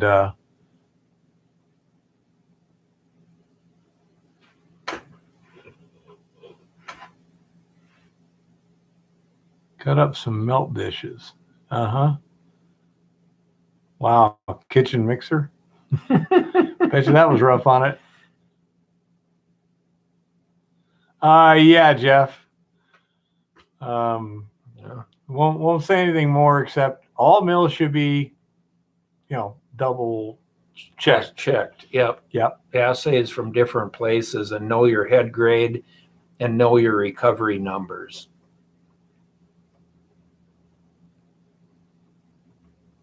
Well, that's a good way of doing it, Jeff. I mean, get out what you can, and you may be able to even get better at recovery even more than what you're recovering now if you kind of keep working and tweaking things. Yeah. Do you find sulfur associated with gold? Not usually elemental sulfur, but sulfides, absolutely. Yep. Iron sulfide in particular, pyrite, is very, very commonly associated with gold. Chalcopyrite, not as much, but there's usually gold with it. So,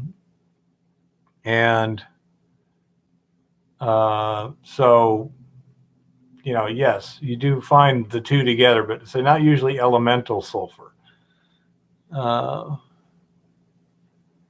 Yeah. Hopefully by the time you get back next year, Jeff, we'll have things pretty well whipped into shape and go from there.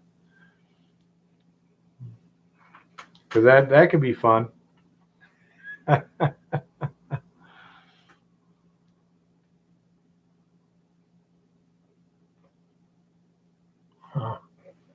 Yeah, in that case, we may want to concentrate that and send that to a refiner. I got to get my table from down in Tucson. I've also got a vibratory feeder, a small one. Yep. Stuff like that could come in handy.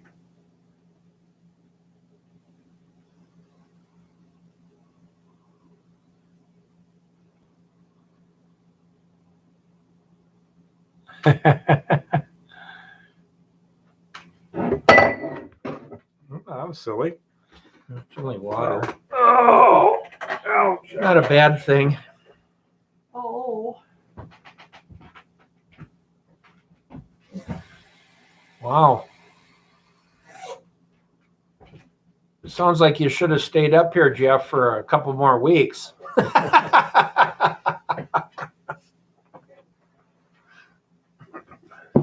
The Oxy's working on an amethyst mine. Yeah, that sounds kind of interesting here. I've been reading there as he's going. Yeah. Oh.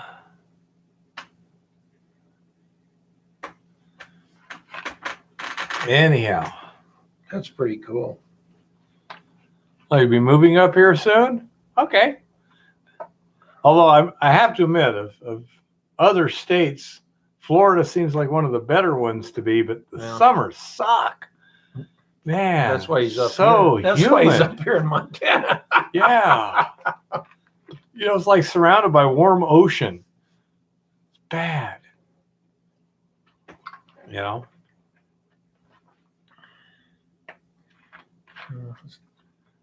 pretty cool. By the way, you might want to keep your eyes on. You might need to move up here sooner than you think. No, Jeff. Jimmy, I haven't done any mining this year. I've been looking at placers and I'm working on this copper project I'm on, and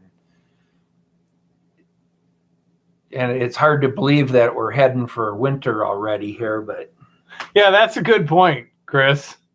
Yeah, if Cumbre Vieja slumps into the ocean, Florida might Jeff might be in trouble. Yeah, he might be swimming. It's pretty low. I mean, there's places in Florida where it's like less than 100 feet across the whole peninsula. Yeah,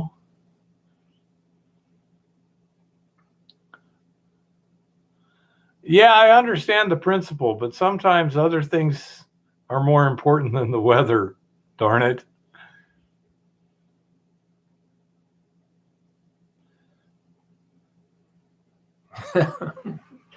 Yeah. Oh my goodness. Well,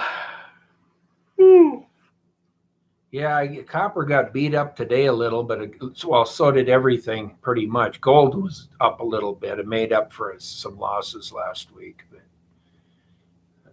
Inevitably, I think in the long run, the base metals and copper and silver and gold are going to continue to go up.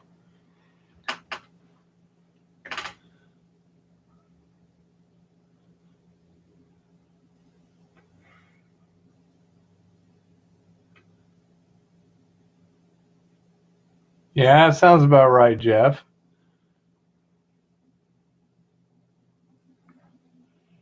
Oh, I am so tired. Everyone seems to be having good conversations right now. Yeah, it's So I don't really wanna- neat. I don't want to stop anything. It's created quite a community of guys here doing kind of interesting things. Yeah.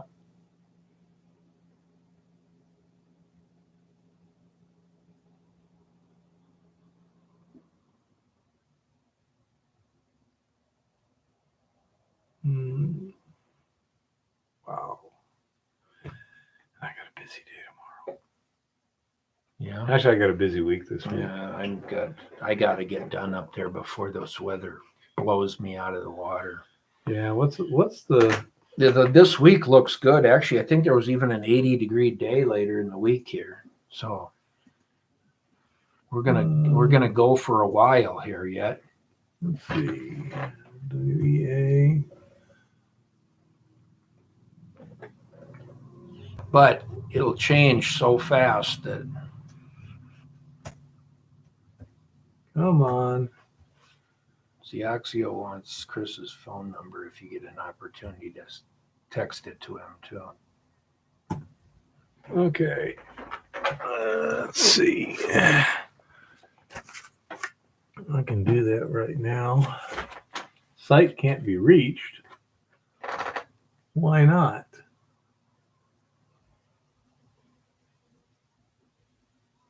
That's silly.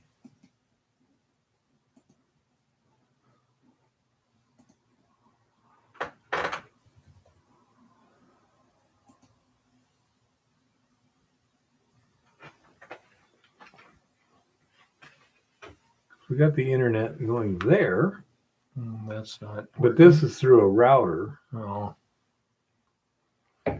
Let's see. Okay, who wants whose?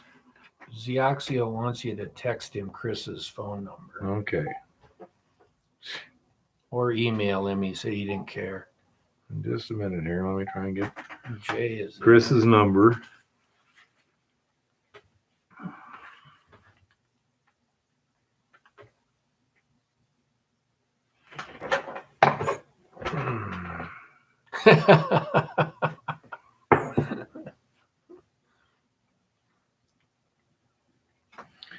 Okay. So now go to here and new message. I'm so bad at this.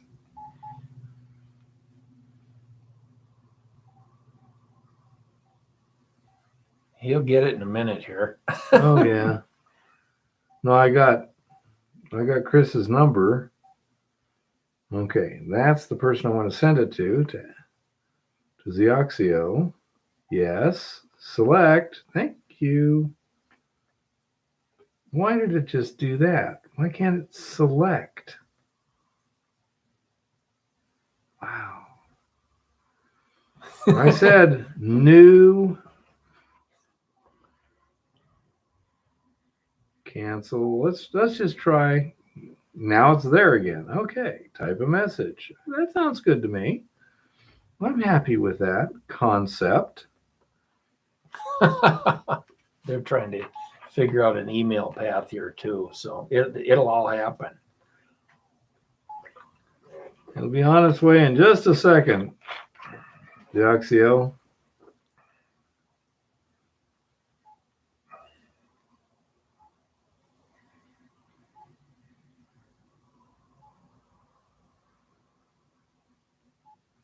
Okay. Chris's number is on its way to Xioxio. There we go. I'm so confused. They're just going.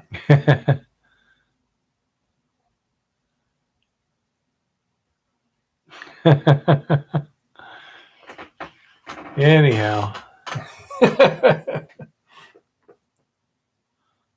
Yeah, Bud's still there.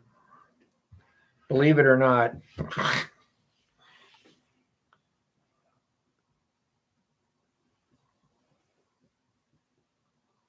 Nah, I got those figured out. Just say, yep. And they take care of the rest, right? Yeah. Right, little one? Just agree. Just say yeah. The goddess withholds opinion. Just say yes. Last digits are.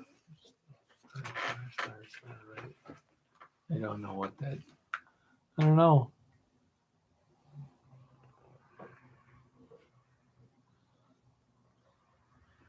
I bought my gold bug from him too, Jeff, many years ago.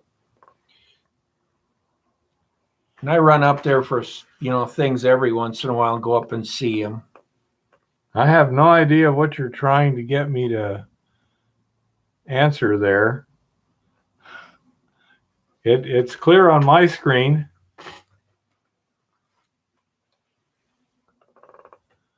Last year, a prospector shot by Helen had a lot of nuggets stolen. Never hear of anyone recovering them. I believe that was Bud that happened to. And as far as if it was ever recovered, I never heard. Copper is very much an industrial metal that depends on economic activity, construction, and stuff like that. Well, there also, Jeff, is banks or investors that invest in. There's paper copper too, just like gold and silver.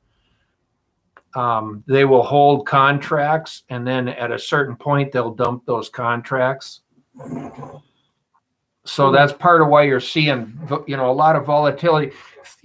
Realistically, a lot of these commodities, like even beef and chicken and pork, and there shouldn't be no paper contracts. If you're going to buy, 100,000 tons of something, you should have to buy it and take delivery or pay storage. And that would keep the market for all of us very consistent. Minimize speculation. Right. Yeah. But when you get the speculation in the paper markets, that's what's really, and they've done it with real estate markets and everything else. There's so much speculation in the markets based on paper that people can trade in and out of it daily or weekly or however they want to play the market. Yeah, well, exactly. But it affects what the true cost of your car tires are because somebody's trading in rubber futures somewhere. Instead of only people trading in the market are either the manufacturers or some big buyers. Well, another thing is that it used to be, if you had to pay a brokerage fee of 2% to trade a stock. Right. Well, you wouldn't trade it every 3 minutes, I'll tell you. Right. And now they've opened that up so bad to retail investors and stuff that it's insane. Because granted, you go down and look at the price of steaks right now and it's just unbelievable at the grocery store.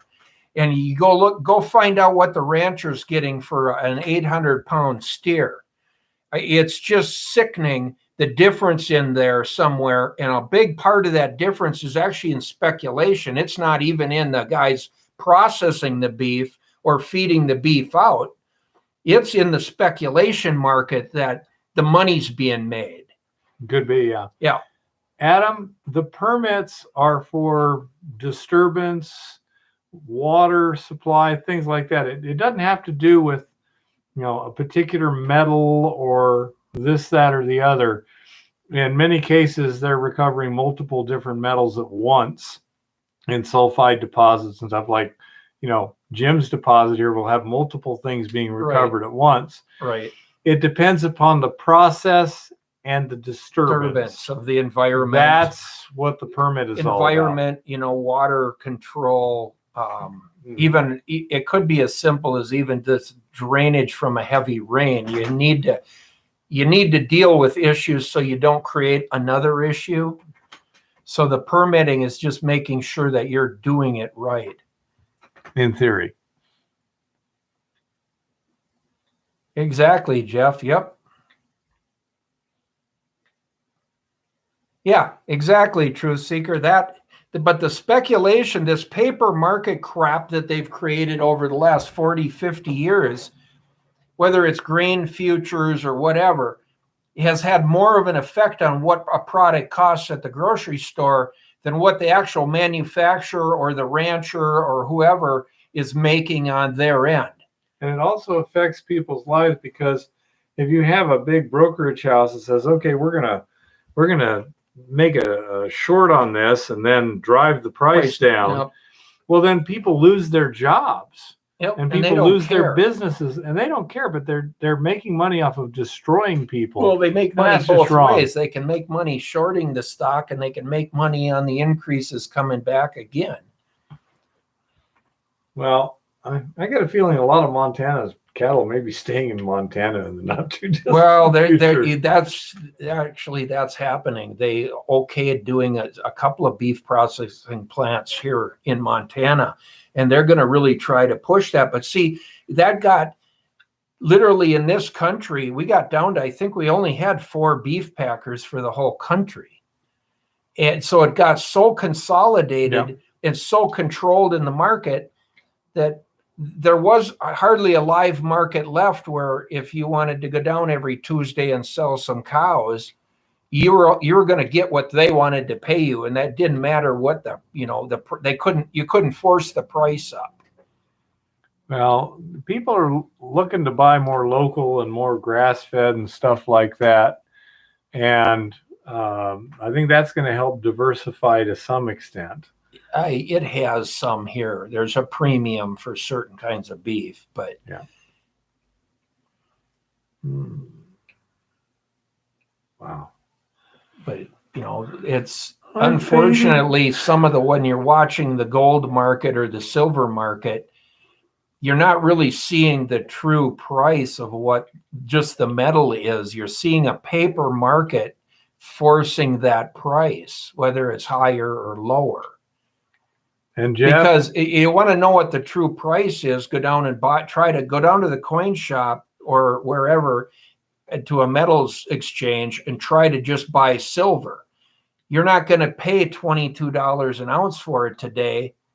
You're going to pay $22 an ounce plus a huge overage. And Jeff, you ain't never tasted a Montana steak like a Jimmy Robertson Montana steak. Trust me. Oh, man. He is good. Who was it that was having to duck and run from the tornado? Was it Smoking? I believe so. Hey, Smoking, you okay still? Maybe he doesn't have electricity anymore. No, Goldstream. I know they got some pretty good stuff down here, but you'd have to talk to Eva. She's the expert.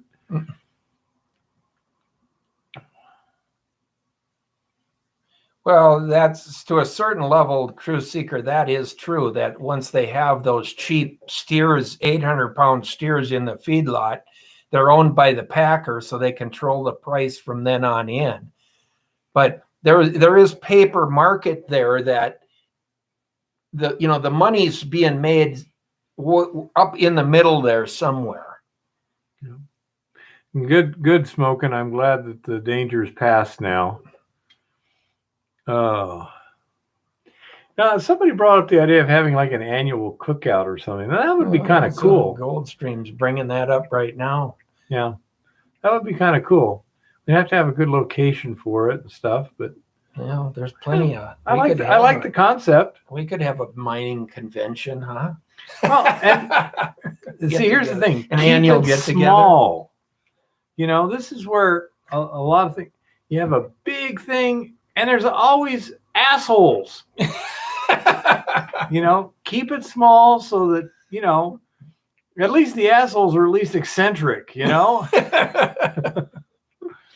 Mining, yeah, we might have. I know. I'm trying to think of a good one, but yeah, I mean, we might could do it at Montana. Yeah, I don't know. There's not that much room there. I don't know, but yeah, that would be cool. Yeah, I like the invitation only. I agree, Chris. Yeah. Well, that'd be the way to do it, to keep it limited. So, Okay. yeah. I like that. Just keep it on the QT. Don't tell people we're having it. Nice. I like that. Chris is a smart guy. That's why I like him. He's smart. Yep. But no, that would be kind of cool. I'd like to meet some of you guys that I haven't. Oh my goodness. Oh. Yeah. How do you haul a cow to Montana? We got plenty of them here. We got plenty of them here.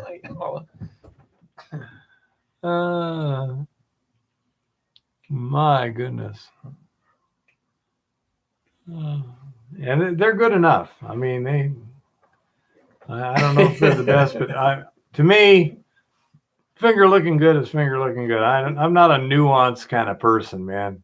Meat, fire, good, you know. But Jimmy's great. Well, just bring the part of the Alberta cow that you wish to eat with you. Right. You just have to, you got to, and you're in good shape. Butcher it up into a whole bunch of big coolers. Can a Porsche haul cattle? Yeah. We got lucky. Depends on the Porsche, but yeah, that'd be pretty tough. A little calf. A do-it-yourself kit. Take your do-it-yourself cow kit, haul it to a pasture, leave it for a while. Yeah.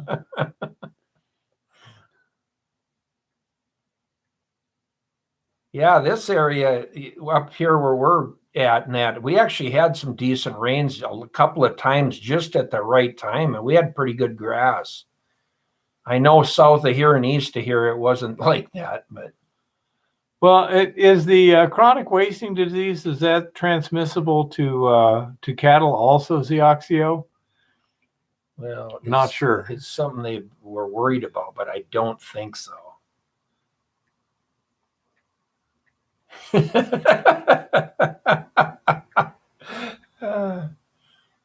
Oh, you'd have to leave now for next summer to write it down. Somebody said, okay. Put a saddle on it and write it down. Write a book. Take video. Might be pretty tough. Start your own YouTube channel. Goodness. As long as you know, how fast did they used to drive cows when they used cattle drives and stuff? Not very Couldn't go very fast or they'd lose all their weight. Yep. That was the whole thing, is you had to move them slow. What about 5 miles a day at the most? Something like that, 5 to 10, depending on the conditions. Yeah, because I mean, I was just thinking. I would imagine some days they're probably lucky if they made it 3. I noticed that, you know. Not yet, Jason. I'm waiting until I get it all figured out. But yeah.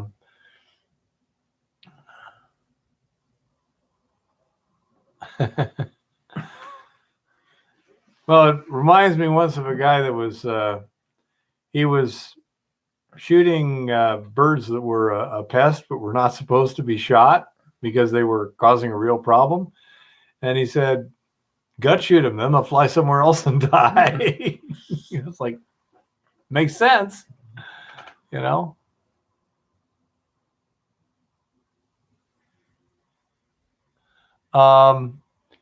Yeah, Jason, I think I've got a couple, but it's not really that much at this point in time. I mean, it's pretty easy. You just mix it with the water, and the problem is any particular ore will have a different chemistry, and so you need to verify that, you know, what the reagent strengths you need for that ore, and then determine the recovery curve for that ore. And I've got videos on that with the rolling bottle testing. That's how you determine all those numbers in the rough. Then when you get in an actual mill situation, then you can fine tune them, but at least you're pretty close.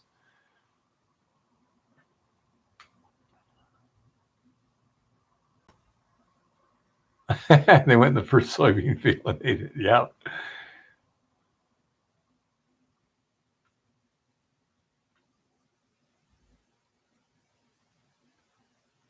Yeah, some of that history of them cattle drives was quite interesting. Adam, which ore liberates the easiest? Something that's well oxidized. Because if it's not well oxidized, if it's crystal locked, that's where your problem is. Also, if you're going for liberation, you want coarser gold is better for that. But and the size of the gold determines how fast it will dissolve and those sort of things. So if you're trying to do a gravity concentration, you want gold that is fairly coarse in a well oxidized matrix. If you're looking to leach it, you want a fine gold in a well oxidized matrix. If you're looking to float it, a lot of times you can have gold in a sulfide matrix and float the sulfides and send them off to a refiner. So depends on your situation. There's more than one way to liberate the gold, so to speak. But in terms of just pure liberation, if you're trying to liberate it and recover it by gravity, you want coarse gold in a well-oxidized matrix. If you're trying to liberate it so you can leach it, you want a fine gold in a well-oxidized matrix.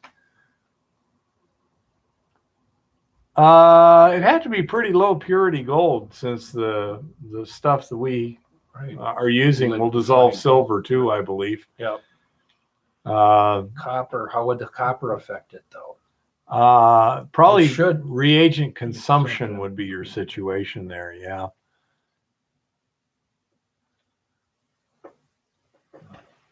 Well, so it sounds like Goldstream, you had a good weekend or so then anyway, huh?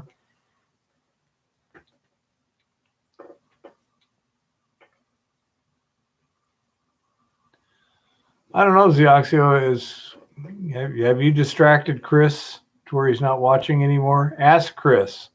He understands the basic chemistry of this situation better than I do. He'd be able to give you a much more definitive answer than I can. I wish I was a super genius in everything, but I'm not. Oh, I'm sure.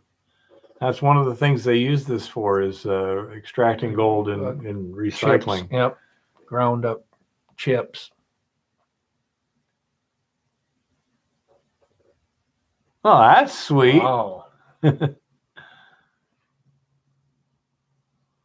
Oh, thanks, Zioxio. I hadn't. Now my research is going to be busy with your research. Nah.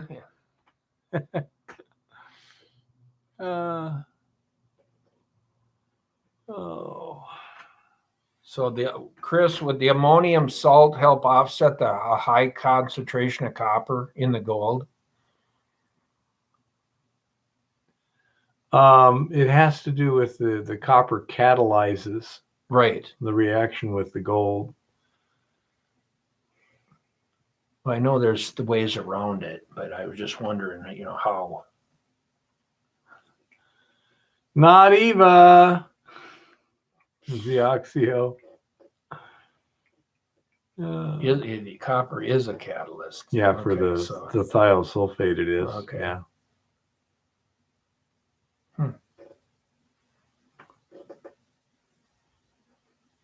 I would hope so, Goldstream. That's pretty interesting. I am having trouble hanging here. Yeah, we may have to. It's been a long day for me. I've been going for days. Yeah. It's the first day I've been home to just.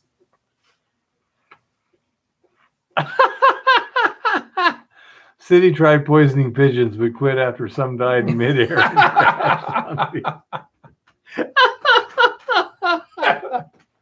It's a government plan. What could possibly go wrong?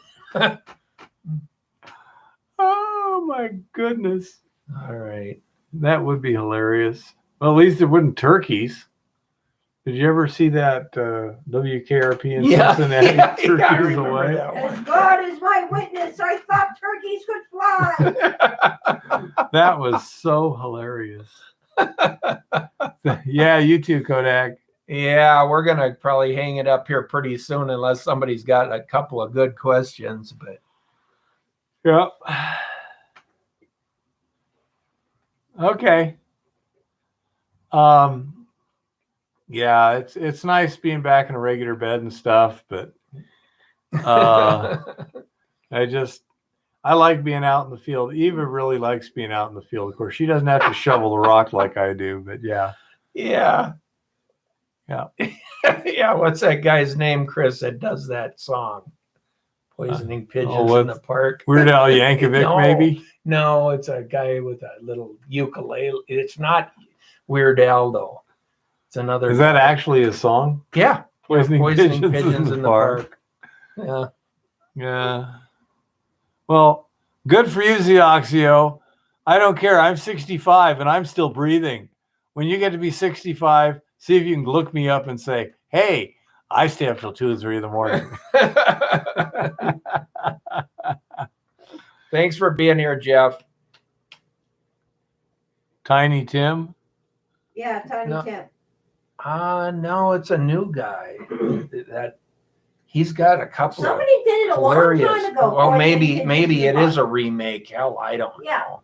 Somebody did it a long time ago. It Poisoning might have Pigeons been in the Park. Tiny Tim. It was on the Dr. Demento show. Just ask I you. can't think of that. Let's I don't see. know. Poisoning pigeons. Oops. We'll have to do our homework, Goldstream, to talk about how to refine silver.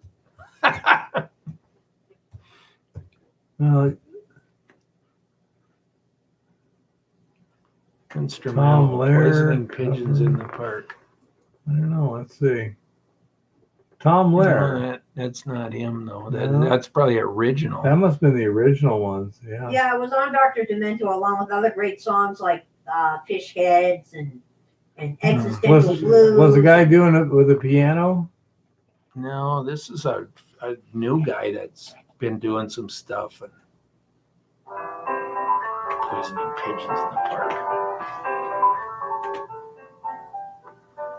Spring is here, summering is here. Yep. Life is skittles and life is beer. I think the loveliest time of the year is the spring. I do, don't you? Of course you do. But there's one thing that makes spring complete for me, and makes every Sunday a treat for me. All the world is in tune on a spring afternoon when we're poisoning pigeons in the park. Every Sunday you'll see my sweetheart and me as we poison the pigeons in the park. When they see us coming, the birdies all try and hide, but they still go for peanuts when coated with a cyanide. The sun's shining bright, everything seems all right when we're poisoning pigeons in the park. Okay. That's your favorite song? Man, you got issues, dude. Favorite song is that? Yeah, it is Tom Lehrer. Yeah. Whose favorite song? Chris. You mean he doesn't like dead puppies? He doesn't like Fish Heads? He didn't say that. Existential Blues? He didn't say he didn't like them. He said it's his favorite song. He might love the other ones too, but they're just not his favorite. Shaving cream is better. Was that Tom Lehrer too? I don't think so. Weird. I don't know. I can't handle it, man. Too many smart people. Okay. Yeah, that's a good idea, Goldstream. If it's really complicated, send it off to a smelter. Might be a good idea. Yeah, it looks so, Zioxio. Zioxio knows this guy. He's black and white. How do you know this guy, Zioxio? It damn near is Goldstream. It's about that old. Hardcore music in my younger days. Let's see. Not Earth, Wind, and Fire. Little one. I didn't use Kiss, but stuff like that. Iron Butterfly. REO Speedwagon. Yeah. Now he says, what was hardcore music in my younger days? I graduated from high school in 73, so that'll give you a good idea. Aerosmith, yeah. Black Sabbath, yep, you're right, Zioxio. Yeah, Black Sabbath, most definitely. Yep.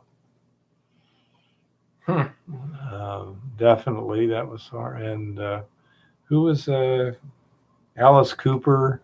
Yeah.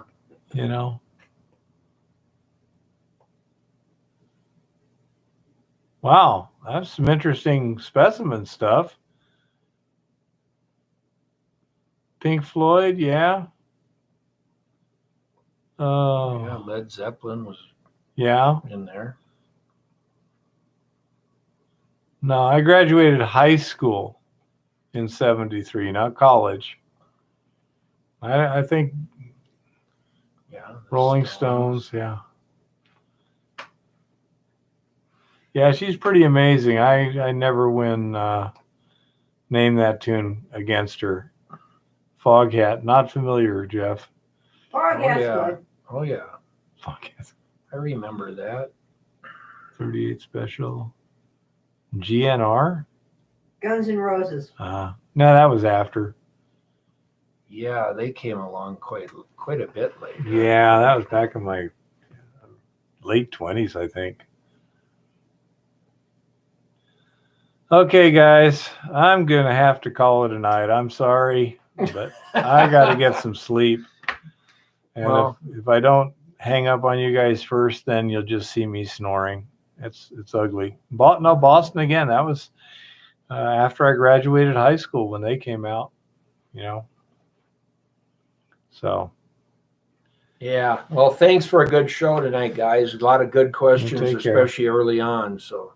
And thank you guys for all your prayers and well wishes for Eva.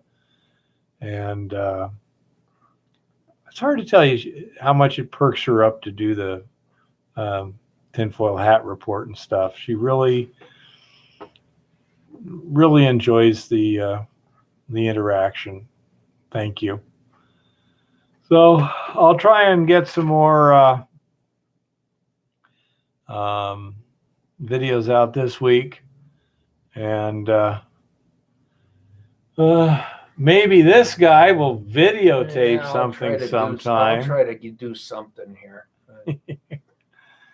Chris says, get some sleep, Eva. Yeah, Goldstream, we enjoy having her. Well, everybody have a good week, and hopefully we'll see you next Monday. Yep. All righty, you guys take care. Thanks for everything. Had a good night. Oh, and see you next week.